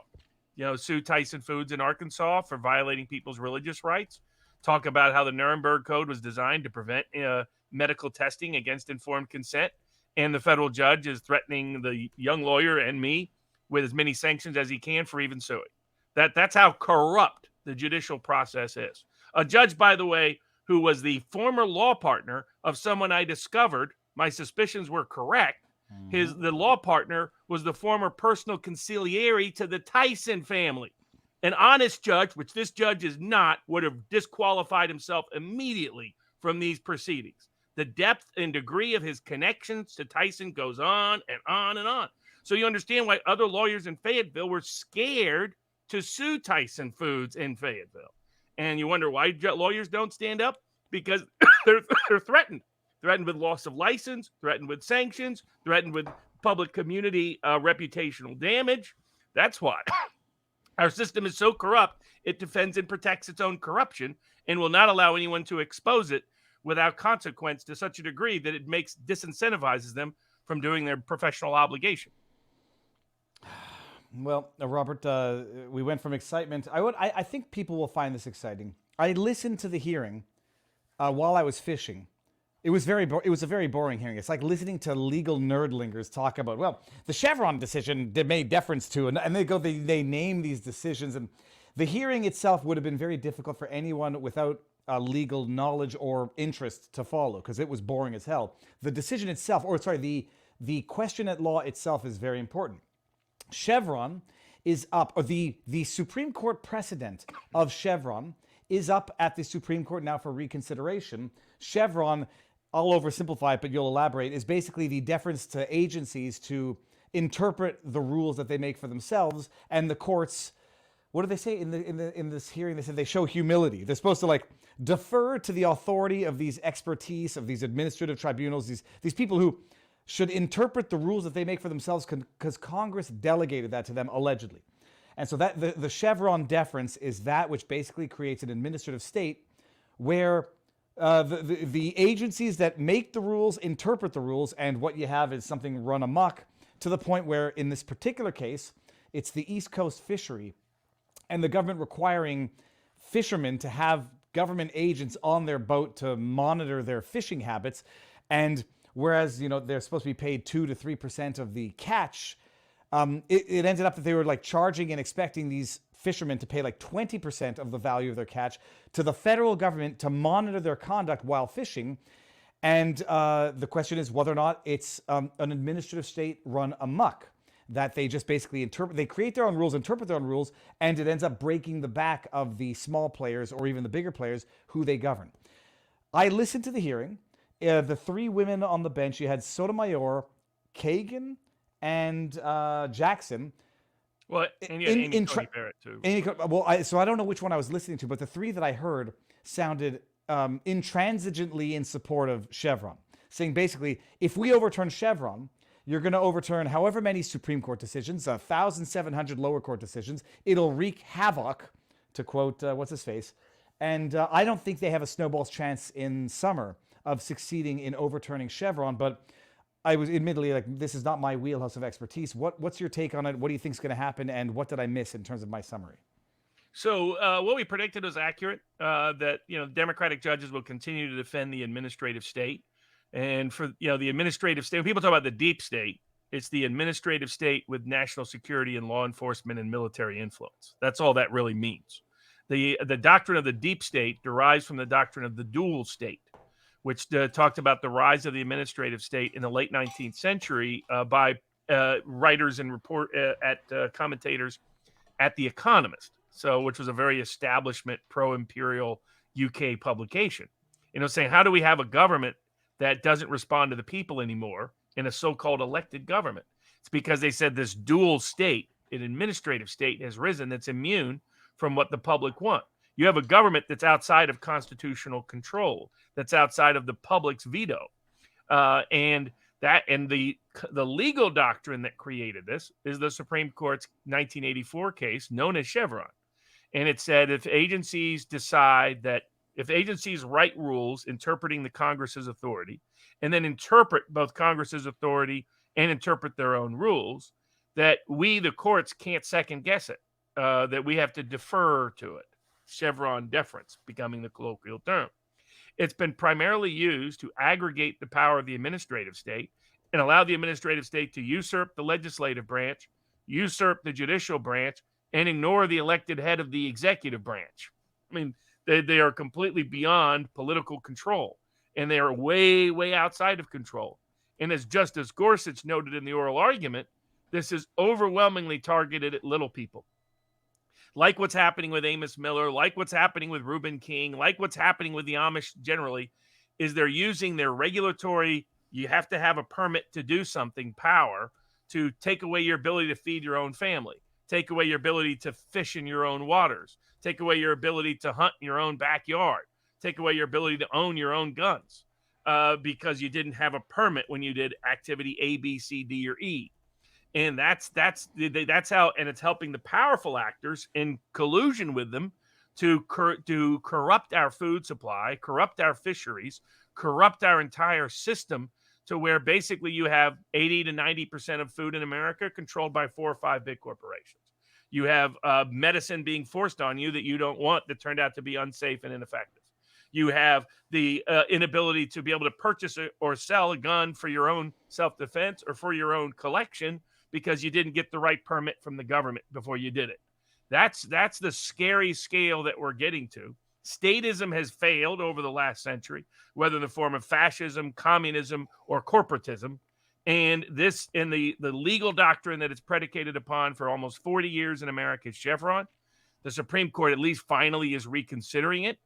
The good news is, by the nature of the statements in oral argument, Gorsuch, Alito, Thomas, and critically Kavanaugh are ready to overturn Chevron. The three liberals are going to stick with it because they love the administrative state. So much for, we just want to preserve democracy.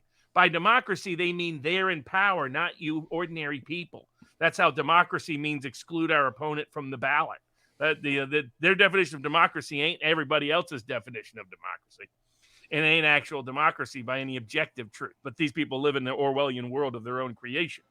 And so it comes down to Roberts and Amy Coney Barrett, both of whom were on the fence. Oh, golly gee, it will overturn so many cases. I don't know. Can we really do our jobs? Can we actually honor the I don't know. So that's now most observers concluded that enough questions from Roberts and Barrett is that they will at least substantially reduce Chevron's power, but they may do so in this case on Administrative Procedures Act grounds rather than constitutional grounds. What needs to happen is it's constitutionally done. I think there's going to be an aggressive push from Gorsuch and Kavanaugh in particular that will put pressure on Roberts and Barrett to fold and go with, this hasn't worked. This doctrine hasn't worked. Roberts' excuse was, we really haven't enforced Chevron in a long time at the Supreme Court level. And Kavanaugh and Gorsuch came back with, but it's happening every day at the district court level. So we got to fix this now. I think ultimately, because a lot of big corporations are not big fans of the administrative state, even though it's often served their interest, that you'll see Roberts and Barrett, who are the pro-corporatists, if they end up coming down for Chevron, it tells you how corrupt they are and how corrupt our system is. That basically big corporations like the administrative state because it enables them to crush their competition and monopolize the market space. If they're honest and honor their original oaths and their original promises to people when they got nominated, Chevron is dead. Most commentators concluded Chevron probably is about to take a hit. And the only question is, will it be fatal or not? I hope it will be fatal. I think back to the Latin expression. Hold on, I want to make sure I don't screw it up. Delegatum non potest delegare. That it says, to whom has been delegated power cannot subsequently delegate it. The argument is that Congress empowers these administrative tribunals through Congress to interpret their own rules that they were empowered to enact. And so Congress empowered them to do this. So who are the courts to come in and say, we're going to limit the power of these institutions to interpret their own laws, which Congress has empowered them to do? What's the answer to that? The problem is Congress cannot delegate its legislative power to anyone else. So Congress couldn't say, you know what, we hereby forfeit writing laws and we give all the power to the president to write laws. Can't do it under the Constitution. It's a non-delegable power. Certain powers are inherent only to you for a reason, and you can't give them to anybody else. And this is an example of that. The executive branch was never meant to have legislative or judicial powers. That's problem one. Problem two, the administrative state isn't paying attention to the elected head of the executive branch anyway. And problem three is we've seen this in practice now for 40 years. It's been a disaster. It's been a legal disaster. It's been a policy disaster. It's been a disaster for those of us that want constitutional control of the government. It's been a disaster for those who want to see the little guy be able to compete on a meaningfully equal terrain. So, and it's been a great problem for basic individual liberties, the ability to farm, ability to fish, ability to eat what you want, put in your body what you want. All of that is being taken away by the administrative state. And the Amish cases are proof they cannot be trusted with power. They will only misuse it and abuse it. I don't know if they said this during the hearing. First of all, the lawyer in defense of this was very good, very smooth, and responded to the questions quickly. Where they said, well, what happens if we overturn our prior precedent? I don't think he said it, but could he not have, or did he in fact say at some point, you just did it with Roe v. Wade and it hasn't caused havoc? Right. Well, and what havoc will it create? In other words, the administrative state has to do its job constitutionally. How is that havoc? That's not havoc. That puts the law in better terrain than it is now. I'll give an example. In the Amos Miller case, out of the blue, Pennsylvania Department of Agriculture just sends a letter. Their assistant attorney general just sends a letter saying, don't sell any more raw milk. We want to do these tests. And it's like, what's your legal authority for that? Can't find any. They don't cite any. They don't give any legal authority. You look in the statute, it doesn't exist. And so I start talking to independent experts about this that are familiar with how regulatory agencies work in this context. And they're like, well, it's probably in a regulation somewhere. And I'm like, this is the problem. This is what Chevron proves is a problem. They're making up their rules as they go along, making up their powers as they go along, and then getting to decide how to interpret it, how to enforce it, and how to adjudge it. They shouldn't have this power. They've proven unreliable. If the Pennsylvania Department of Agriculture didn't exist tomorrow, the state of Pennsylvania would be better off. That's what any objective review. Same with the U.S. Department of Agriculture. The food pyramid is shortening our lives. The FDA's recommendations is shortening our lives. They haven't made the world better. They've made it worse by any objective metric. That's why they're scared of any jury trial that ever tests them on any of these matters. And that may be coming in ways they don't anticipate. So we got to get rid of the administrative state. At a minimum, we've got to deeply weaken it. It's unconstitutional. It's always been unconstitutional. And the only question is whether Roberts and Barrett have the backbone to do their job. All right, to be determined. What's your bet on this? They overturn Chevron and fatally kill it. Okay, hold on. I'm going to put this dog down here. On the subject, we're gonna switch a bit of the order here because I want to. You're talking about the Amish farmers and Amos Miller. What's the latest on Amos Miller? So in Amos's case, they went and did the illegal seizure, the illegal search, then did the testing. There was talk out there that a certain kind of E. coli was supposed. There's no evidence of that at all. The most of the test results I have not seen. The government has refused to share it. They refused to allow anybody to see how they were doing the testing. Refused to allow anyone to see how they sampled it, how they got the samples, whether they contaminated the site, whether they didn't do any of that. They haven't disclosed timely what the results of the test are. They've only selectively disclosed selective information. Won't disclose any of the other stuff. And during this entire time period, they've detained detained large amounts of his food that they didn't properly tag, didn't have a legal basis to search, didn't have a legal basis to seize, don't have a legal basis to detain. The Secretary of Agriculture's 30-day order appears to directly violate the statute. He doesn't give any factual basis whatsoever for why any of this can be detained legally. And he's detaining it long enough to where he ruins the food, to where you can't use it, can't sell it, can't give it to people who own it, any of it. Can't eat it, can't consume it yourself. And then they accelerated and said, also, you can't produce any more raw milk. Can't sell any more raw milk. Can't do any of that. Again, citing no legal authority whatsoever for their claim. They're clearly going to try to keep testing over and over and over and over again until they try to find something that they can smear them with. That's clearly their objective. This is a dishonest organization filled with dishonest people who've already perjured themselves under penalty of perjury to get the search warrant. Then execute it in a way that directly contradicted known established protocols and procedures for searching and sampling relevant food items. Have then seized food items they had no legal basis to seize. They didn't distinguish between food they thought was for sale, food that somebody else owned, or food that Amos owned. They seized his own food and said, you can't eat your own food. That's how nuts the Pennsylvania Department of Agriculture is. So the current position is they've economically frozen them.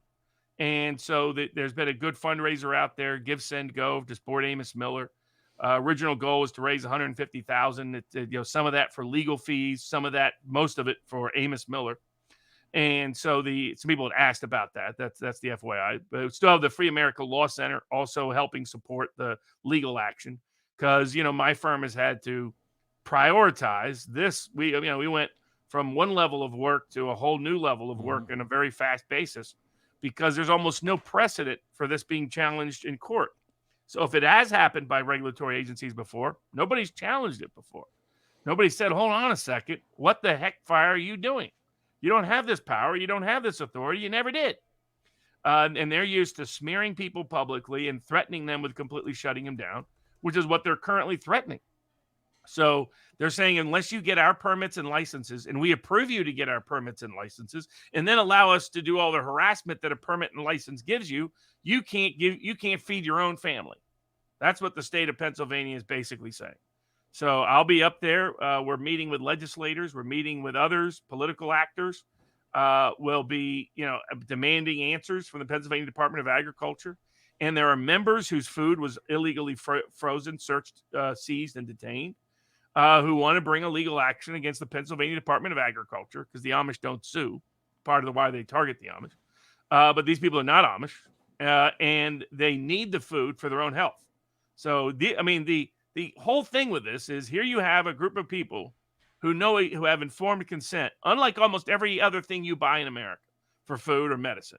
Most of the time, for food and medicine, you don't get the adequate information about how that food was made, all the chemicals and preservatives and the crap that's in it. You don't get that information. And the FDA is all for it. The USDA is all for it. Pennsylvania Department of Agriculture is all for it for those scenarios. But an Amish makes food the way they've always made it, that people have found to be safer. No food is perfectly safe, but a lot safer than the crap you get in the grocery store. And be better for you. And for some people, they demand or need that food for their own health, Crohn's disease, other issues that they have. And here it is, they're prohibiting you from eating your own food, prohibiting farmers from farming their own food, prohibiting an Amish food tradition that is centuries improving its safety, efficacy, and better health outcome. And so because they are enraged that the corporate administrative state doesn't have 100% monopoly on your food supply. Remember, they want to do things like stick vaccines in the corporate food supply. And try to deliver that to you in food without your full knowledge. That's what they're already doing. The USDA, the FDA, Pennsylvania Department of Agriculture. And they almost never face pushback. So they're going to face pushback here. And the question will be, will the courts give justice or not? Are the courts alert or aware? Will they enforce the law? Will they respect the law? And if not, then we have to figure out what next. But Amos Miller's not going to go gently into that good night. He's going to try to fight for the rights of his members to be able to eat the food that not only they want, but they need. And the question is whether the Pennsylvania Department of Agriculture will let them and whether the courts and the legal system will let them. And I'm looking at just one comment in Rumble. It says, Beej 1721, my several bouts of food poisoning over the years were from government-inspected and controlled foods. Yeah, by the way, and the irony is they recall lettuce, they recall blueberries if one person gets sick. But when it comes to the jab, then never mind. There's no recall there. No refund for you. And I had to look up. No, instead they continue to propagandize it and try to mandate it and force it on people and justify it and rationalize it when employers are defending themselves for discriminating against the religious in court. So it's Amos case, a big case. You can continue to support it at the fundraiser that's on the Give, Send, Go. The Free America Law Center, which you can just look up online. You can still make donations there. I helped found it. They're providing support for all the legal fees, costs, and expenses. Some of the funds raised for Amos go to the legal fees and costs and expenses. Most of the funds raised go so that he can stay afloat economically while they're freezing him. This is it, Robert? Amos Miller under attack again? Okay, awesome. I'm going to share that in our Rumble chat and with our locals. Their goal is just to bankrupt him before he can actually do anything. Well, speaking of bankrupting an Amish man, Robert, so Reuben King is the other Amish individual under attack. And I want to steel man the prosecution so that people can be scared by what Reuben King was doing. Allegedly, if I go to, I'm looking at the Lancaster, the Lancaster Patriot, says that Reuben King was selling up to 150 long arms. Do they, let me see. Long arms marked with price tags. So Reuben King is selling firearms, long arms, rifles. He's got 150 of them with price tags. He's engaging in the traffic of firearms without a license. It sounds scary. It sounds intimidating. What are the attenuating circumstances that would allow someone to say, oh, 150, I don't know, maybe that's a lot for some, but not that many for others? It's not federally. Like, what is the steelman retort to dude selling 150 long arms, putting up for sale, 150 at, I don't know, $1,000 a piece? That's a pretty important source of revenue. He's not just a farmer; he's an arms dealer. Yeah, there's several problems with it. The first one is what is the basis to criminalize the purchase or sale of guns in America. I mean, the Second Amendment, if we go back throughout its history, there was no laws prohibiting the sale and purchase of guns at the time of the 1791, time of our Constitution, nor was there in 1868 when the 14th Amendment was adopted against the states. And as the Third Circuit recently ruled, under that circumstance, you should still go back to 1791 because that was known as being why and how it was that Second Amendment that was being adopted in 1868 was the Second Amendment of 1791.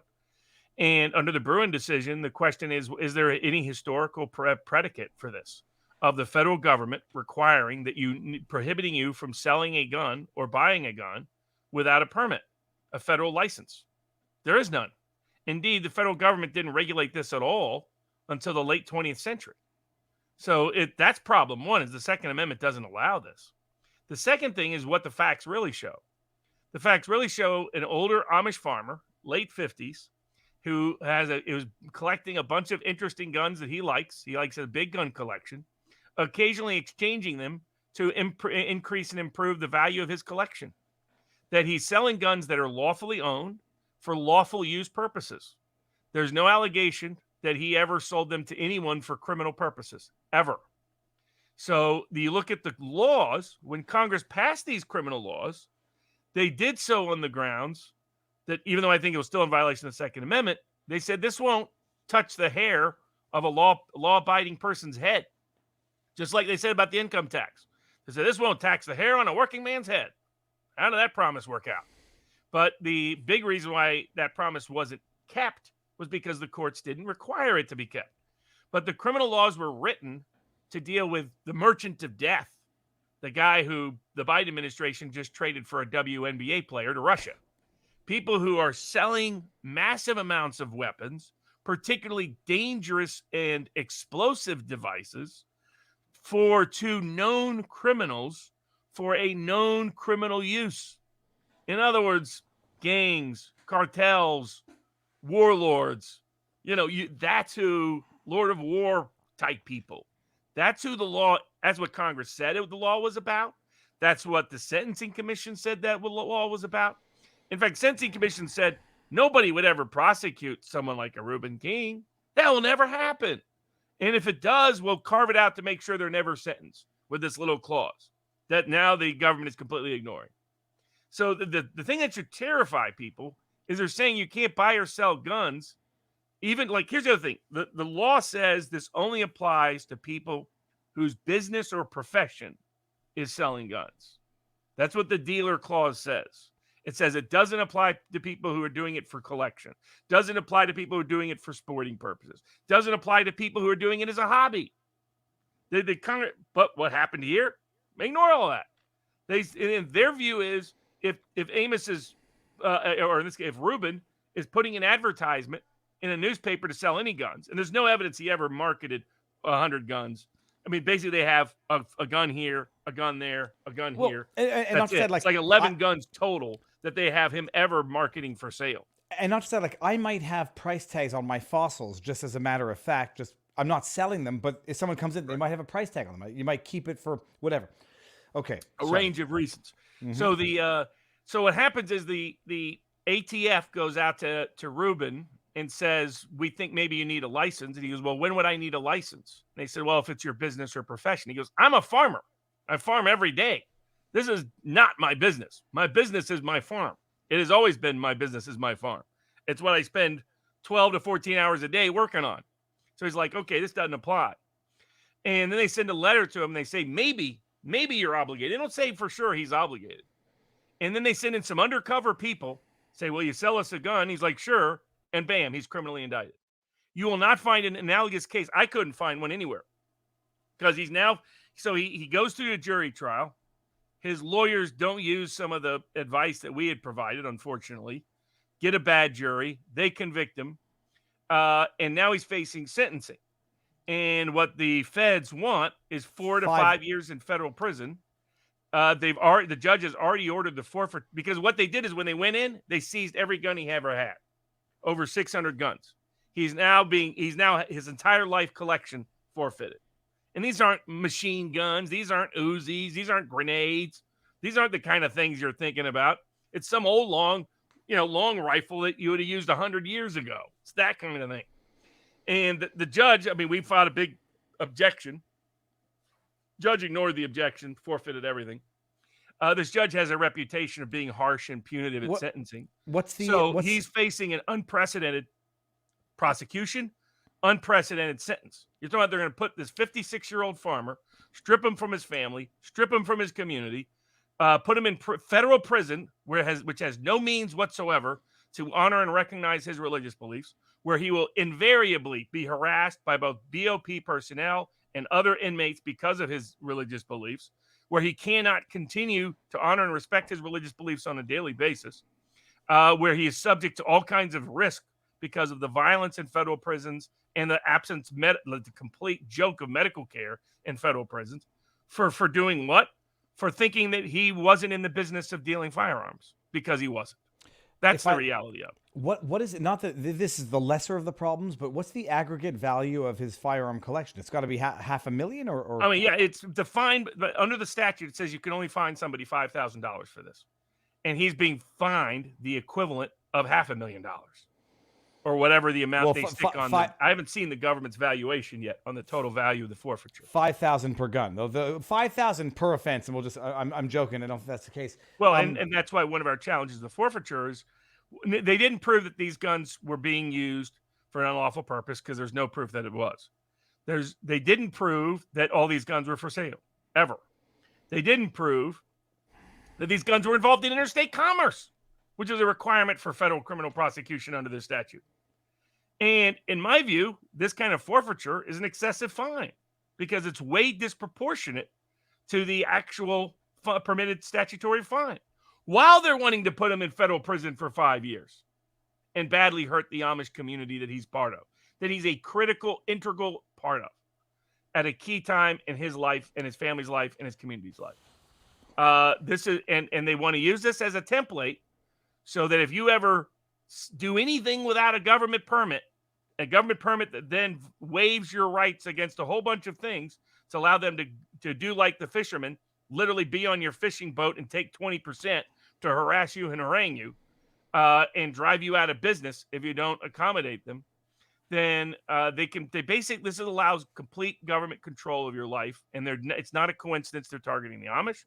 It's not a coincidence they're targeting the Second Amendment, because they know, just like your right for bodily freedom, for medical autonomy, your right to choose your own food and farm and fish for your own food, the next essential part for survival, independent of state control, is the Second Amendment.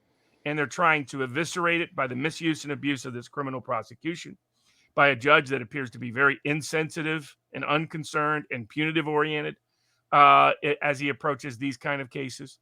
And so, we'll do what we can at the sentencing hearing on Tuesday afternoon. So then we will be filing an appeal because of all the constitutional violations I think have already taken place. And if the judge, issues a sentence that I think is completely out of whack, that will also violate certain rules and laws that we will challenge. So we'll see. The sentencing hearing is on Tuesday. That's when the judge at the hearing will decide the sentence. At the hearing, he's already forfeited everything. He's already forfeited everything that. But does the judge have a certain period of time to deliberate, issue a written decision, or is he going to issue it? They don't usually do that. Federal criminal sentencing. I put up our sentencing memorandum so people can read it at vivabarneslaw.locals.com. Going through what some of the legal and evidentiary issues are, but they issue the sentence that day. At least, hopefully, he'll allow Rubin to self-report if he issues an incarceration sentence. But this judge has a history of immediately remanding you to the marshals right there. Jesus. The judge has a history of being proudly punitive. And we'll see how he is on Tuesday. This would be an absurd case to be proudly punitive. But, that's the nature of some of the judges these days. But Rubin is going to find out whether or not he goes to jail for years on Tuesday. Correct. The question that I also had after that was... No, that was it. So he's going to find out Tuesday. Is it live, or will it be broadcast or not? Federal court, so no. Okay. I want to see if I can bring up the sentencing. I can't bring... I'll share the sentencing memorandum link. He's going to find out whether or not he's going to jail for 1 year, 5 years. And would 1 year, Robert, be like a victory, or that still gets challenged? Oh, I mean, yeah, anything we're going to challenge because I think it violates the Second Amendment that they're using this criminal statute in this way. But the anything less than 5 years would be an achievement at this point. Given if we had been involved, he would have gone in for 5 years. So we'll see if the judge will be reasonable and not be vindictive. But a lot of federal judges these days are just flatly vindictive. Well, especially on firearms stuff, it's easy. Even though it's an Amish farmer selling old long rifles. I'm gonna bring up something because we got a new member. It's eJost 300 is now a monthly supporter. Welcome to the clubs, eJost. I don't want to misgender you, he, who, or whatever. Thank you for coming. I thought administrative law was only enforced within administrative employees, says Stingray. Tropical Rocket says, make Winnie's hair great again, MWHGA. Then we got No Handsman 81. The judge yelled, not me. And we got No Handsman. Oh, sorry. We got out a judge for violating the Constitution and yelled, I don't care about the Constitution. Are some of these judges blackmailed and want us to get them fired so they can have an out? No, they're just politically prejudiced, to be honest. We got Jay Pearson. Welcome to the club, sir, ma'am, whomever. Robert, what's next? We have speaking of excessive fines and cruel and unusual punishment, the laws governing the homeless are now going up before the Supreme Court of the United States. This was the ordinance that made it illegal to pitch a tent, sleep on a bench in San Francisco. There's a bunch of them. So there's the Ninth Circuit about 5 or 6 years ago established the precedent that punishing someone for involuntary conduct with big fines or with the equivalent of criminal fines or criminal punishment constituted cruel and unusual punishment or an excessive fine under the Eighth Amendment. Eighth Amendment to the U.S. Constitution prohibits unreasonable bail, prohibits cruel or unusual punishments, and prohibits excessive fines, or I should say cruel and unusual punishments. And the issue is when you tell somebody that has no place to stay for reasons that are not voluntary because there's no available shelter room available, and you say if you sleep in your own car in some cases, if you sleep on a park bench, if you camp outdoors, we're going to fine you, seize your property, and maybe criminally punish you. That does sound an awful lot like punishment for involuntary behavior, which has always been determined to be cruel and unusual punishment, and if a fine is involved, excessive. And that's what the Ninth Circuit has determined. Now, that has been construed because all of these cities don't provide adequate shelters for the homeless, as the homeless problem continues to rise, not only due to inadequate mental health care, but also due to housing cost issues, that the combination of the two has led to a continued surge in homelessness, along with drug issues as well, that they have not resorted to let's provide more rooms, more shelter. Instead, they've come up with more creative laws to try to punish it criminally and with fines. Courts have been striking it down, but some conservative courts don't agree with this. They think it's fine, that it's like an old vagrancy law, and as such, vagrancy laws have often been upheld, and consequently, you can arrest people for being homeless. You can imprison someone for being homeless. That's their position. We'll see what the Supreme Court does. I agree, pure constitutionally, punishing someone for involuntary behavior is cruel and unusual and excessive fine, under my view of the Constitution. But we'll see what the Supreme Court says. So the question, though, is it does center around whether or not there are options. And if there are options for homelessness, shelters, etc., and people who are, some people are going to say, like, a mentally ill individual who refuses lodging and then goes live on the street, it might be involuntary, but it still has to be sanctionable to some extent because you want to resolve the San Francisco crisis.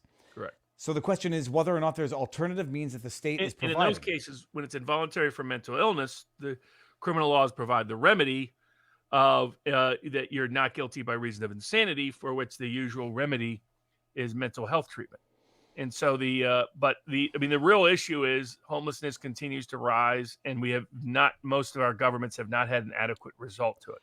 There's frustration amongst many people in these communities that the homeless can be aggressive, that the homeless are using public streets in ways that you don't want public streets to be used, that it's increased in crime, that it creates a chaotic presence.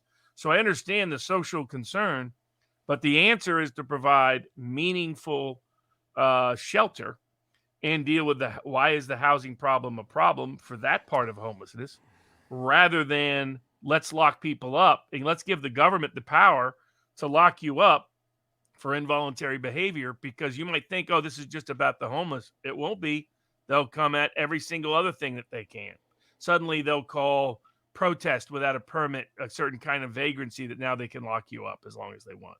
Look at what they're doing to January 6 people. We're saying the prosecutor just said people out on the lawn who saw no sign of anything, that they were doing anything wrong, he's now going to threaten with years in federal prison. We don't want to give the government this power.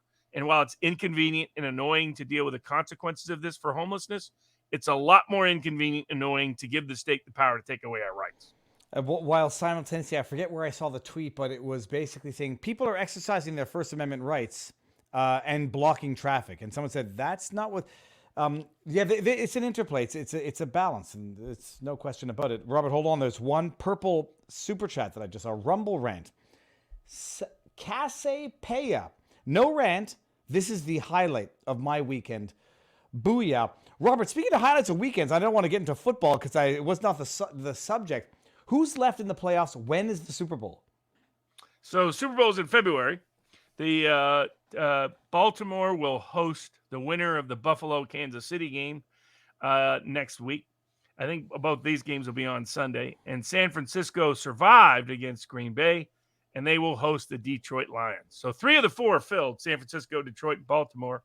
The 4th will be decided by the Buffalo-Kansas City game tonight. That's going on right now in Buffalo.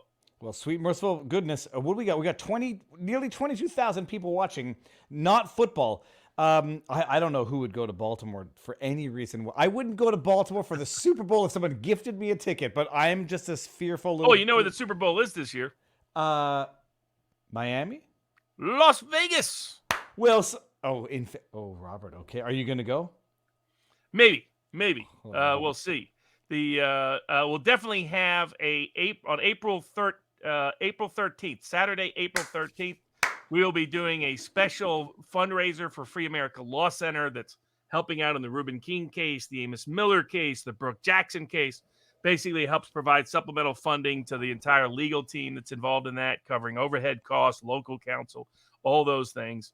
Was involved in supporting the Covington kids and other areas, food freedom, financial freedom, going to help with the George Gammon suit against the Federal Reserve, help defend people that are in the crypto space against government abuse. So, one of the more important populist legal centers out there that I helped co-found. We're going to do a fundraiser for my 50th birthday party live in Las Vegas, April 13th. We'll be posting the details of how you can order tickets at vivabarneslaw.locals.com this week. It's going to be amazing, and I'm going to be there. The only question is, am I taking the entire family? And I think the answer is leaning towards yes. That'd be great. That'd be awesome. It'll be amazing, Robert. Good time of year in Vegas. It'll be good. Now, so hold on. We've got left on the menu. I'm looking at this. The big Second Amendment win, which we got, and then we got the immunity for false charges, social media ownership, and then the Madonna and Twitter. What do we do? Yep. Do we do one or two more here, and then we go over? We'll do the big Second Amendment win and the no immunity for prosecutors here, and then we'll say the last 3 fun topics, along with answering all the $5 tip questions at vivabarneslaw.locals.com in the after party, including who owns your Twitter account or Facebook account. Madonna sued for being late. Can you sue the next time somebody's late? And what happens when a Twitter parody account goes to a jury trial? Those 3 we'll save for the after party at vivabarneslaw.locals.com. Okay, Robert, because I don't know what the Second Amendment one is. Which one is the Second Amendment win? Oh, big win out of the Third Circuit Court of Appeals. By the way, that's where Reuben King and Amos Miller's cases are pending. So that might have been why I was researching the Third Circuit Court of Appeals of late. And in the Third Circuit, here was the issue. Pennsylvania being the natural communists that too many of them are there, dating back to their Quaker days, passed a law that said if you're 18 to 20 years old and we declare a state of emergency, you have to leave your gun at home. You can't go out and you can't have it ready for you. Now, you would think if there's any time when you do need to be carrying, It's in the state of an emergency. exactly. So the law was challenged, and to the credit of the Third Circuit Court of Appeals, they unanimously decided that Pennsylvania state law violates the Second Amendment to the U.S. Constitution. And as important was their metrics. They said, look, this is a pretty simple analysis. Are 18 to 12, 20-year-olds part of the people protected under the Second Amendment? Absolutely. Yes. So was there a historical habit of, and here's the key part. Did you look at 1868 when the 14th Amendment was passed, or you look at 1791 when the Second Amendment was passed? And they said at the time the 14th Amendment was passed that made the Second Amendment enforceable against the states, they knew they were adopting the principles of the Second Amendment from 1791. So they determined what the relevant standard is 1791, even in the context of a 14th Amendment challenge. Very big, important part. That means you need to go back to 1791, say, was there any history of excluding 18 to 20-year-olds, or anyone for that matter, Quite from the being opposite. able to carry a gun in an emergency? And the I answer, would of course, say quite the opposite. That exactly. was that you was were the often Democrat. required to carry it. Your parents were required to give it to you. You were required to join the militia. That's how our founders started. It wanted you with the power, not bureaucrats with the power, not professional politicians with the power, not soldiers or cops or prosecutors or judges with the power. They wanted the ultimate power, the power of self-defense of the country and yourself, to be in your hands. And this law stripped them of it. Third Circuit said, violates the Second Amendment, struck it down. Big win. Might have some impact for Reuben King's appeal. Fantastic. Unless the states basically say, like they did with the Bruin decision, tough shit, we're not following this precedent. Well, they try to argue mootness.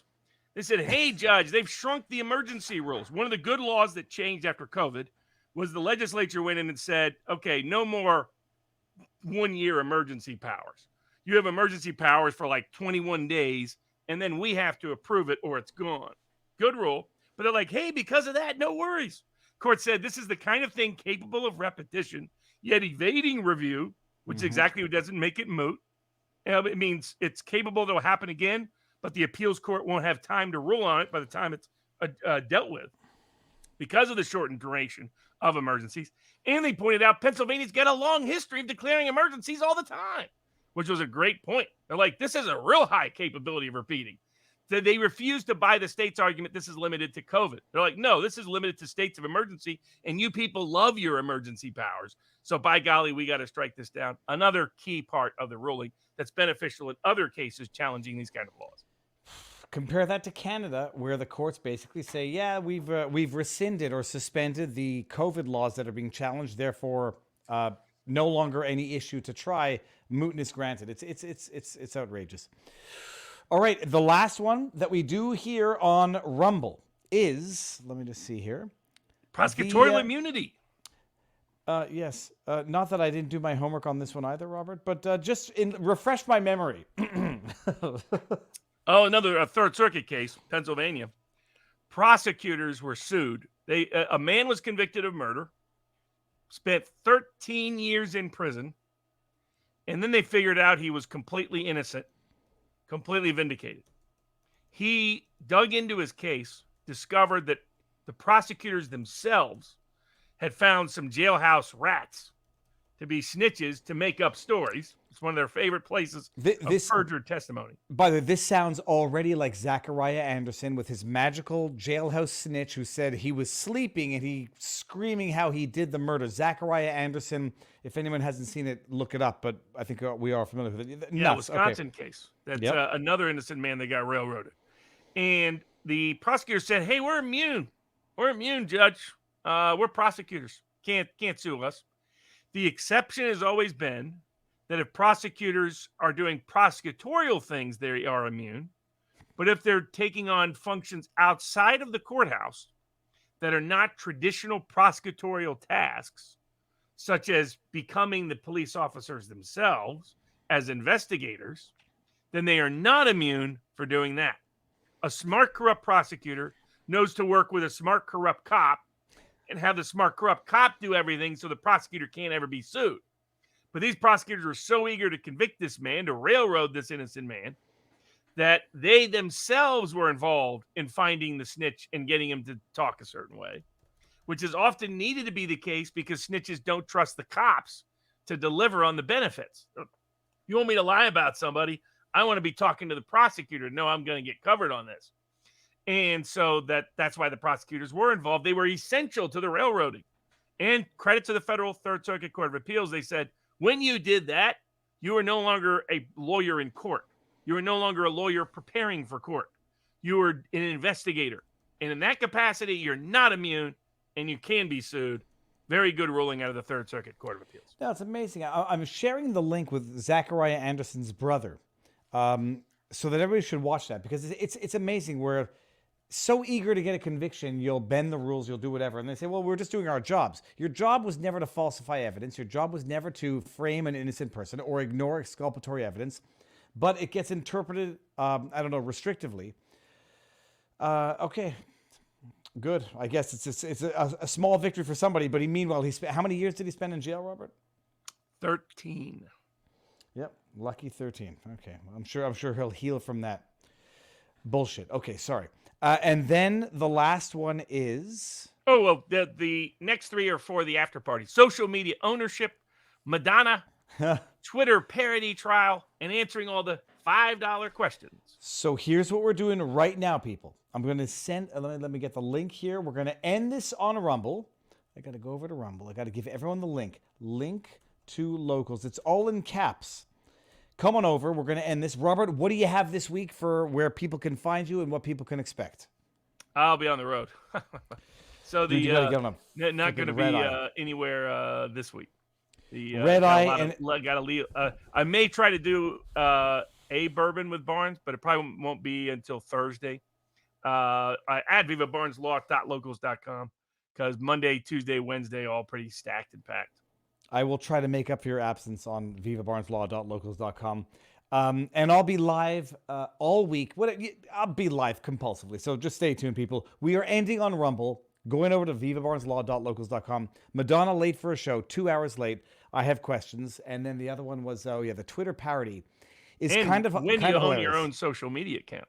Okay, that'll be yours. Come on over to vivabarneslaw.locals.com. And if you're not, enjoy the weekend. Trump is live on Rumble. You can go back to that. Come on over. We're ending this now on Rumble. See you all, Locals, and tomorrow. Boom.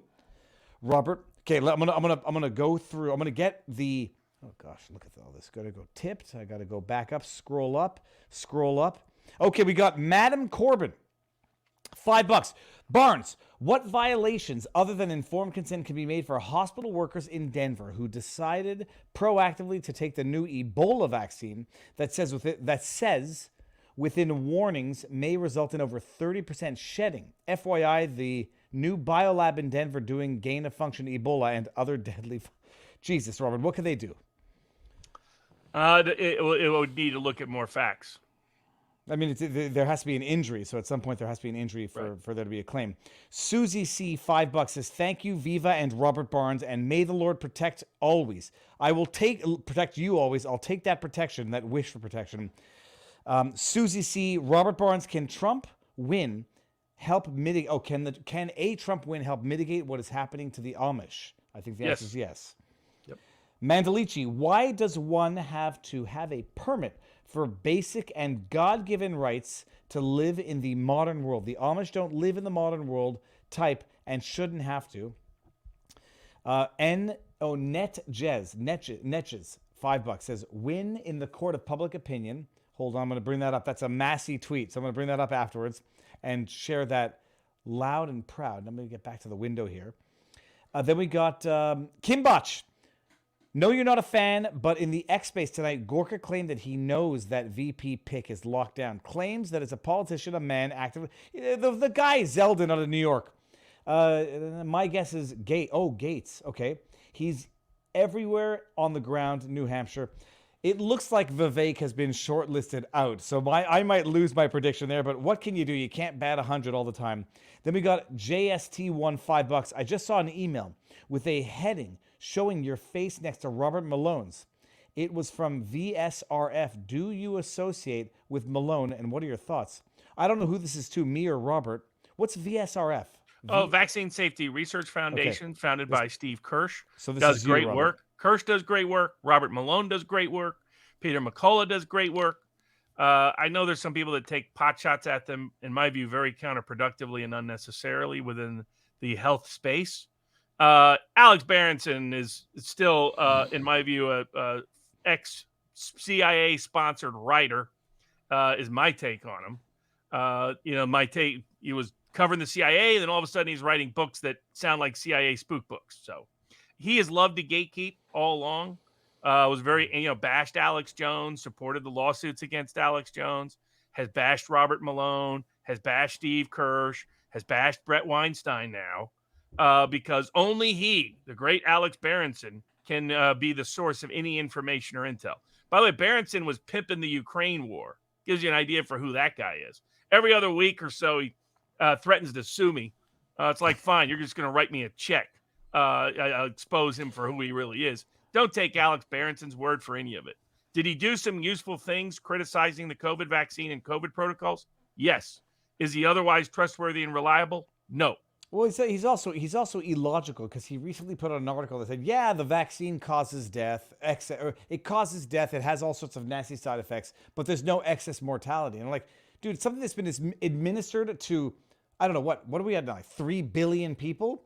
If it causes death, you think it's not going to result in excess death? And there's been a lot of smart people on that side. Matthew Crawford and his Substack, met him once in Tennessee. Others that have been, I think it's the ethical skeptic, something like that. A bunch of people have been only tracking this data, along with Steve Kirsch. And they keep coming back with intel that shows a direct correlation between the introduction of the vaccine and increase in excess mortality amongst populations that there's no other explanation for at this point. Okay. And Berenson's just ignoring that because that's Berenson. He also bashed Pierre Corey. He also, the guy, if you listen to him, he's not someone I would want representing me in a debate. I get it. He went to a little privileged Horace Mann school and then Yale. I guess he was at Yale around the time I was bashing people just like him at Yale. He's not someone, I get Tucker put him on. Tucker also had some other strange choices sometimes. He promotes some really interesting people. One of every 10 is someone I wouldn't have necessarily shared his. I don't know if I would have had what's his face on the molester on, doing his imitation of Bill Clinton. Well, hold on. Kevin Spacey. That's a little weird. So I respect Tucker's independence, but just because Tucker has somebody on doesn't mean it's someone you should listen to either. And Alex Berenson turned around and bashed Brett Weinstein right after Brett Weinstein was on Tucker. It's like he was jealous or envious of Brett Weinstein. Brett Weinstein's a serious scientist. Alex Berenson is a political hack. Big difference between the two. Brett Weinstein is maybe among the smartest people on Absolutely. Earth right Very now, conscientious guy. A lot of respect for him. Don't always agree with him politically, but he's open and honest about that. He's a lot more open and honest and transparent than Alex Berenson has ever been. Now we got entry required, $5. Says, wow, Steinman trial. Would love to see a sidebar with Canadian Stephen McIntyre. Climate audit. I've seen this many times. I'm going to screen grab this. Please see if you can do it. That's a good idea because McIntyre is really well informed on this topic. I'm going to go follow him on Twitter right after I read this one. Altar Boy. This altar has a typo in it. The late Dr. Tim Ball won a similar libel suit against Mann in BC Civil Court, British Columbia, because Mann would not disclose the data he used for his Al Gore promoted graph. Won in BC court if the defendants refused disclosure that could prove a fact. The then plaintiff automatically wins. Why would Mann not want his hockey stick data given public scrutiny? Well, he obviously doesn't. But he's got a jury pool that's already in his pocket. Now, hold on. Stephen McIntyre, I got to go follow. Why do you make of what do you make of Fetterman's recent conservative talking points? What's he doing? Debbie Q. I'm predicting he's going to endorse Trump. Robert, what do you say? But he had a blue collar populist background before in running for the Senate that then became very establishmentarian and now he's reverting to some of those blue-collar populist streaks of his on issues like immigration. I mean, the old labor populist position is anti-illegal immigration. So he's just representing a very common approach amongst blue-collar labor Democrats in Pennsylvania. I was surprised when he wasn't advancing that opinion earlier. But again, it wasn't clear what his mental capacity was, honestly, towards the end of the campaign and early part of his Senate. I'm DMing Stephen McIntyre right now. I've been told we need to do an interview. Boom. Okay. That's just so I have it in my private messages after, so I can find it. Okay, we got the late Dr. Tim Baldwin. Oh, I just got that one. What do you make of Fetterman? We got that one. Vrooman. My understanding is that the hockey stick theory is based on incorrect interpretation of mathematical principles. Most likely. Grunt67 or Grunt167 says, everyone needs to stand behind Alec Baldwin. Far behind. Bada bing, bada boom, bada takes him out of here. Entry required, says Robert Barnes. I am really loving Kevin Phillips, 1775, and to have 2 more Phillips books coming next week. Phillips may displace Philbrick in my early American history list. Please rattle off a few others of American history, Mr. Entry required. The Bible of American politics, as Richard Barris would tell you, whose polling was very accurate in Iowa when other people's weren't. Polling was very accurate in New Hampshire when other people's weren't.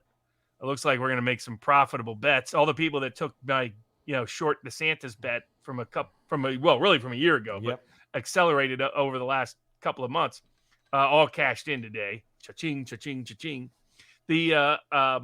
But the Kevin Phillips, Emerging Republican Majority, brilliant book to explain all of American politics from its founding to 1968.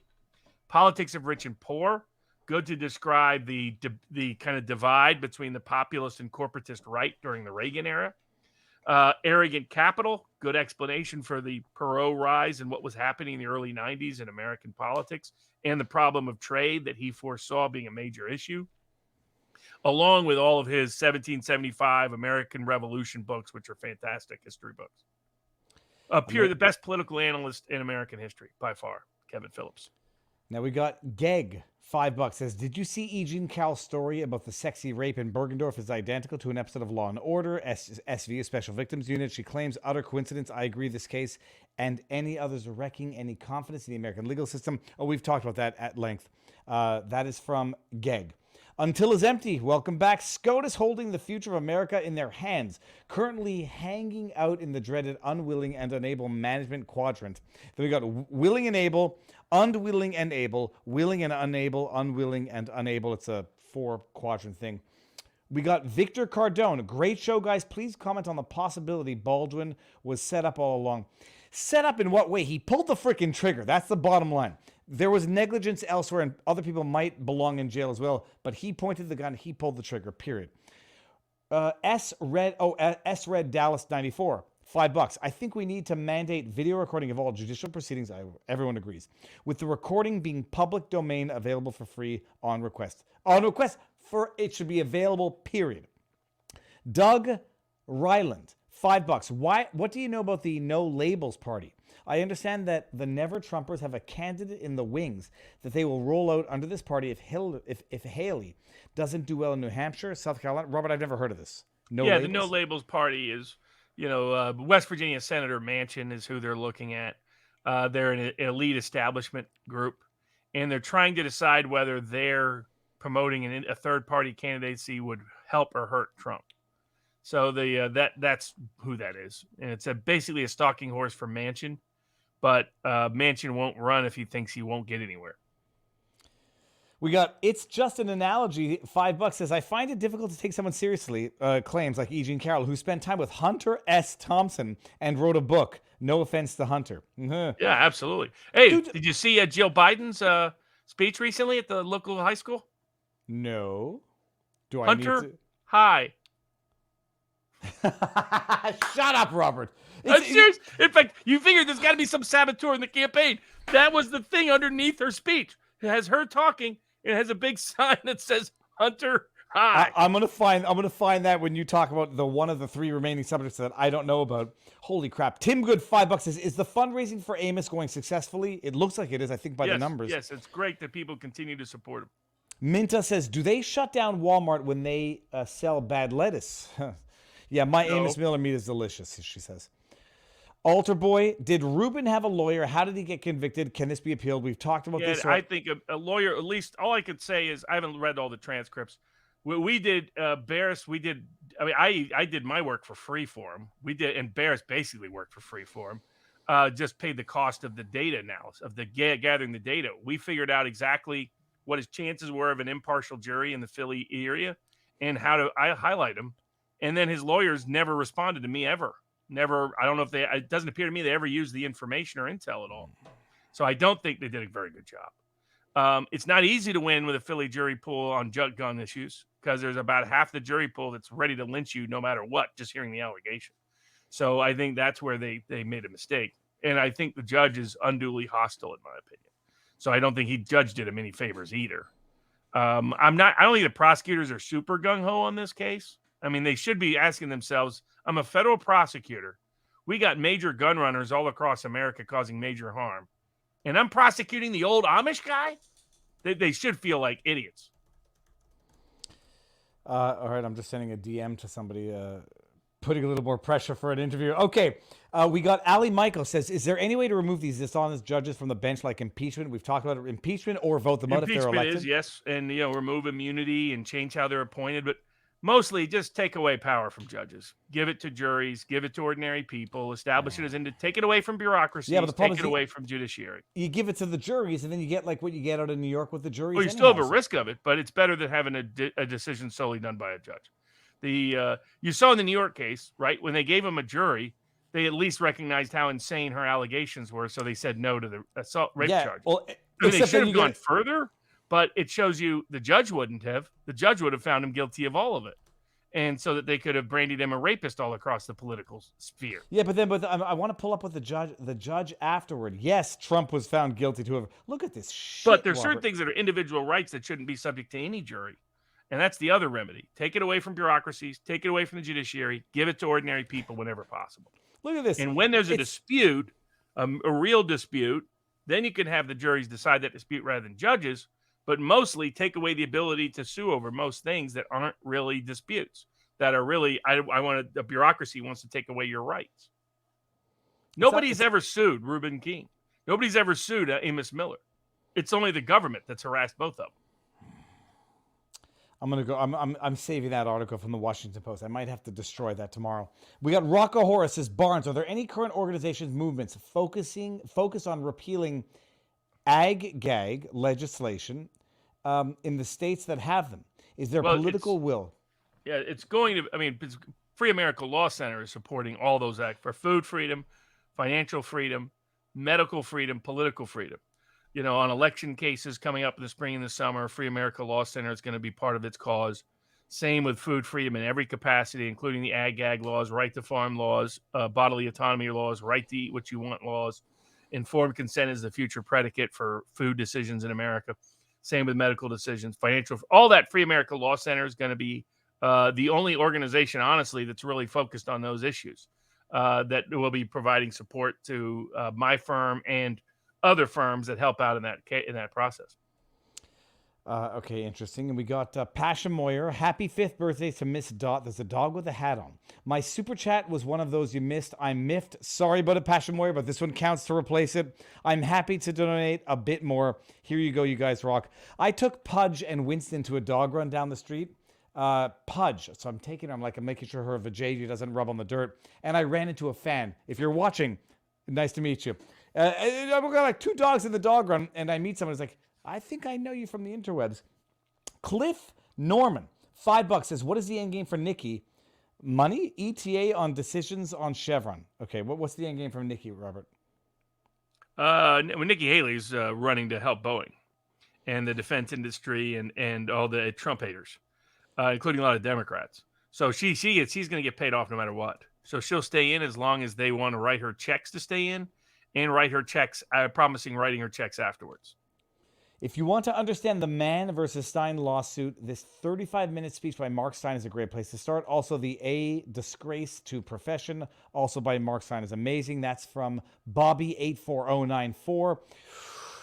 F Sterling 91. Maybe DeSantis will refocus on Florida now and spend what's left of his second term rebuilding his reputation here, but I unfortunately won't hold my breath. Yeah, he might be hoping for a position in Trump's cabinet. There are issues he could address here, such as insurance problems and strengthening Second Amendment rights. That would go a long way. Agreed. I'm reading from the bottom up now because I just got refreshed. Meghan McCain was sure salty today about DeSantis dropping out, says Freddie K. Victor Cardone. Viva, I'm sure Baldwin pulled the trigger, but who loaded the live round?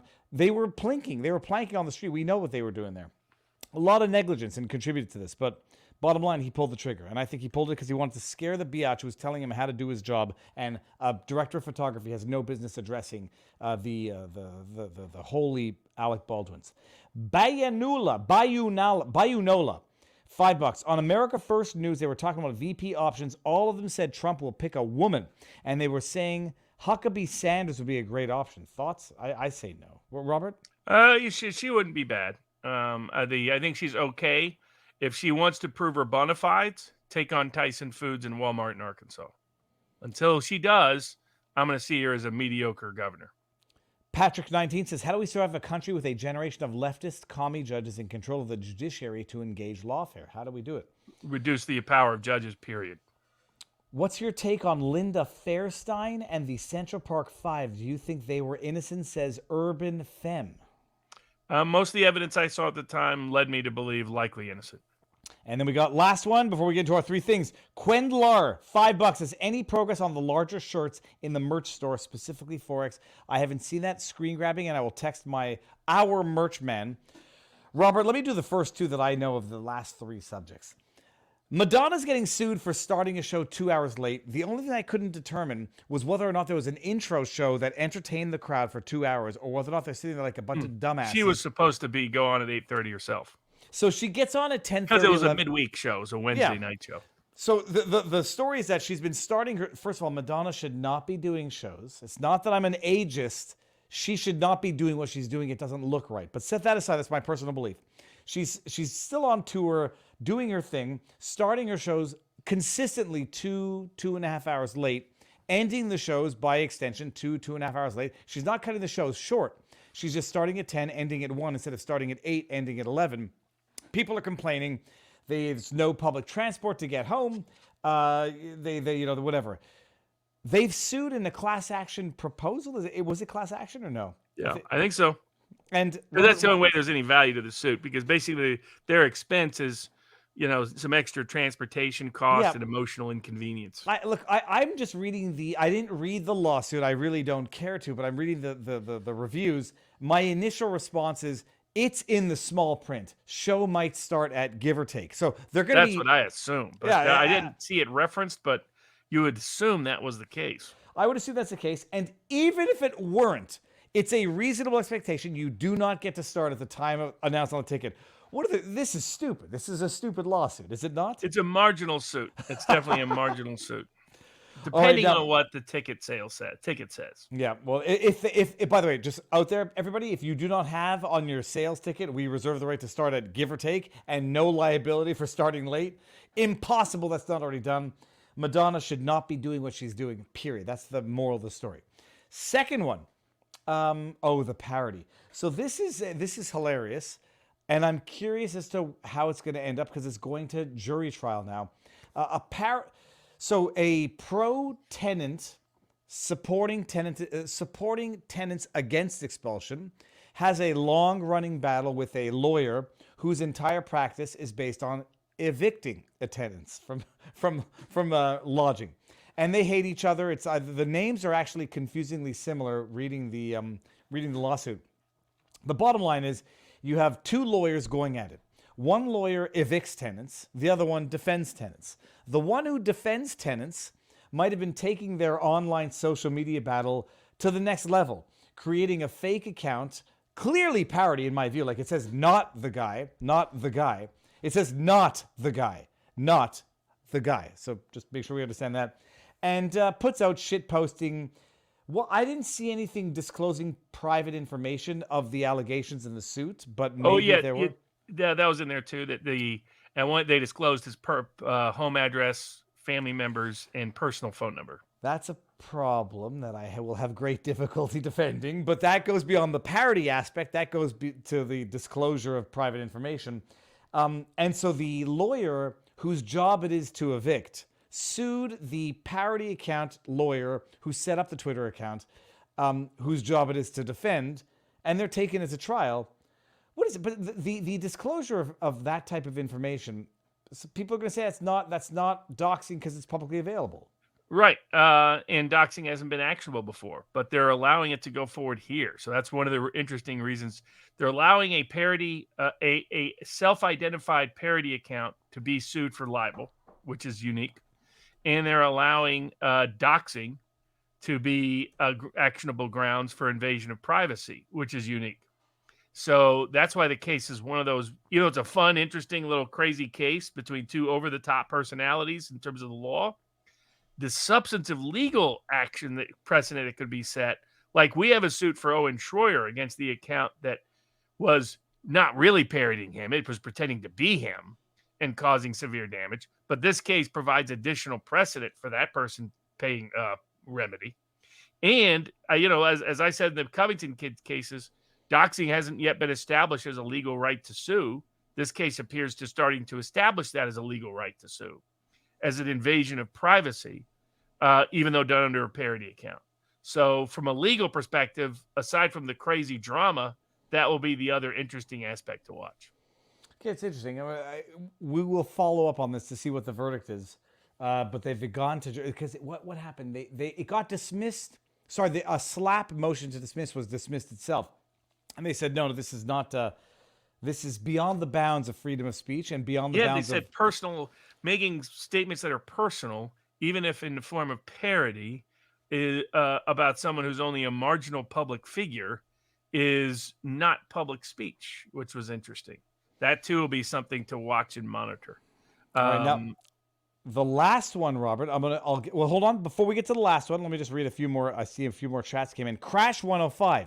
Brett Weinstein could not be bothered to look up the mask studies from 2004 to 2018. There are about 18 of them. He is not that great. Go to John Howard's Dork. I can't read that. It's Substack to read more. And we got Meghan McCain was surely salted today. Okay, we got that. Robert, the last one. What's the last one? Oh, social media ownership. So somebody creates a Twitter account. Then they do a deal with a fashion company, and they do what's called a work for hire. That's where copyright says, okay, I'm going to employ you, but all the content you create, to work for me, so I own the copyright. A dispute arises between the fashion designer and the fashion company.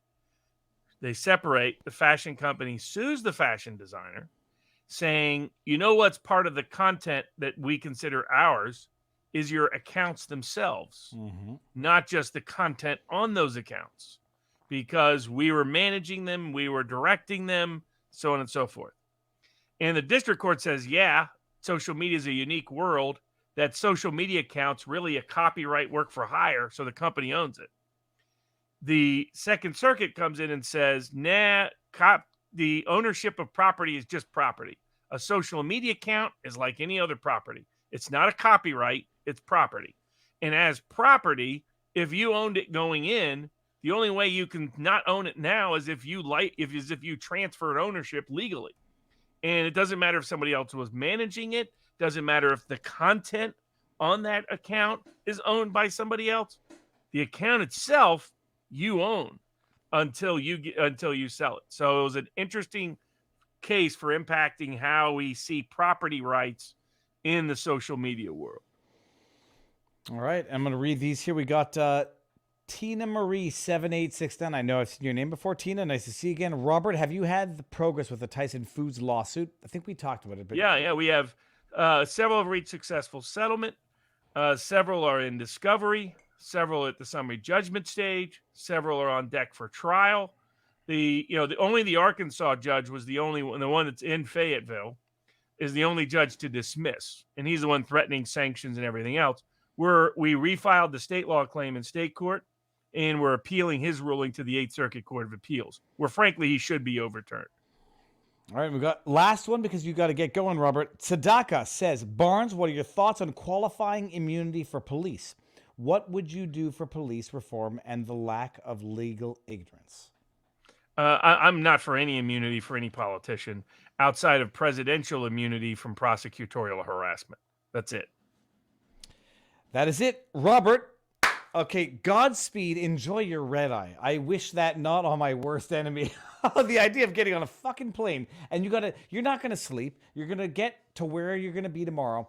Tired, fatigued, work the entire day. I don't know how you do it.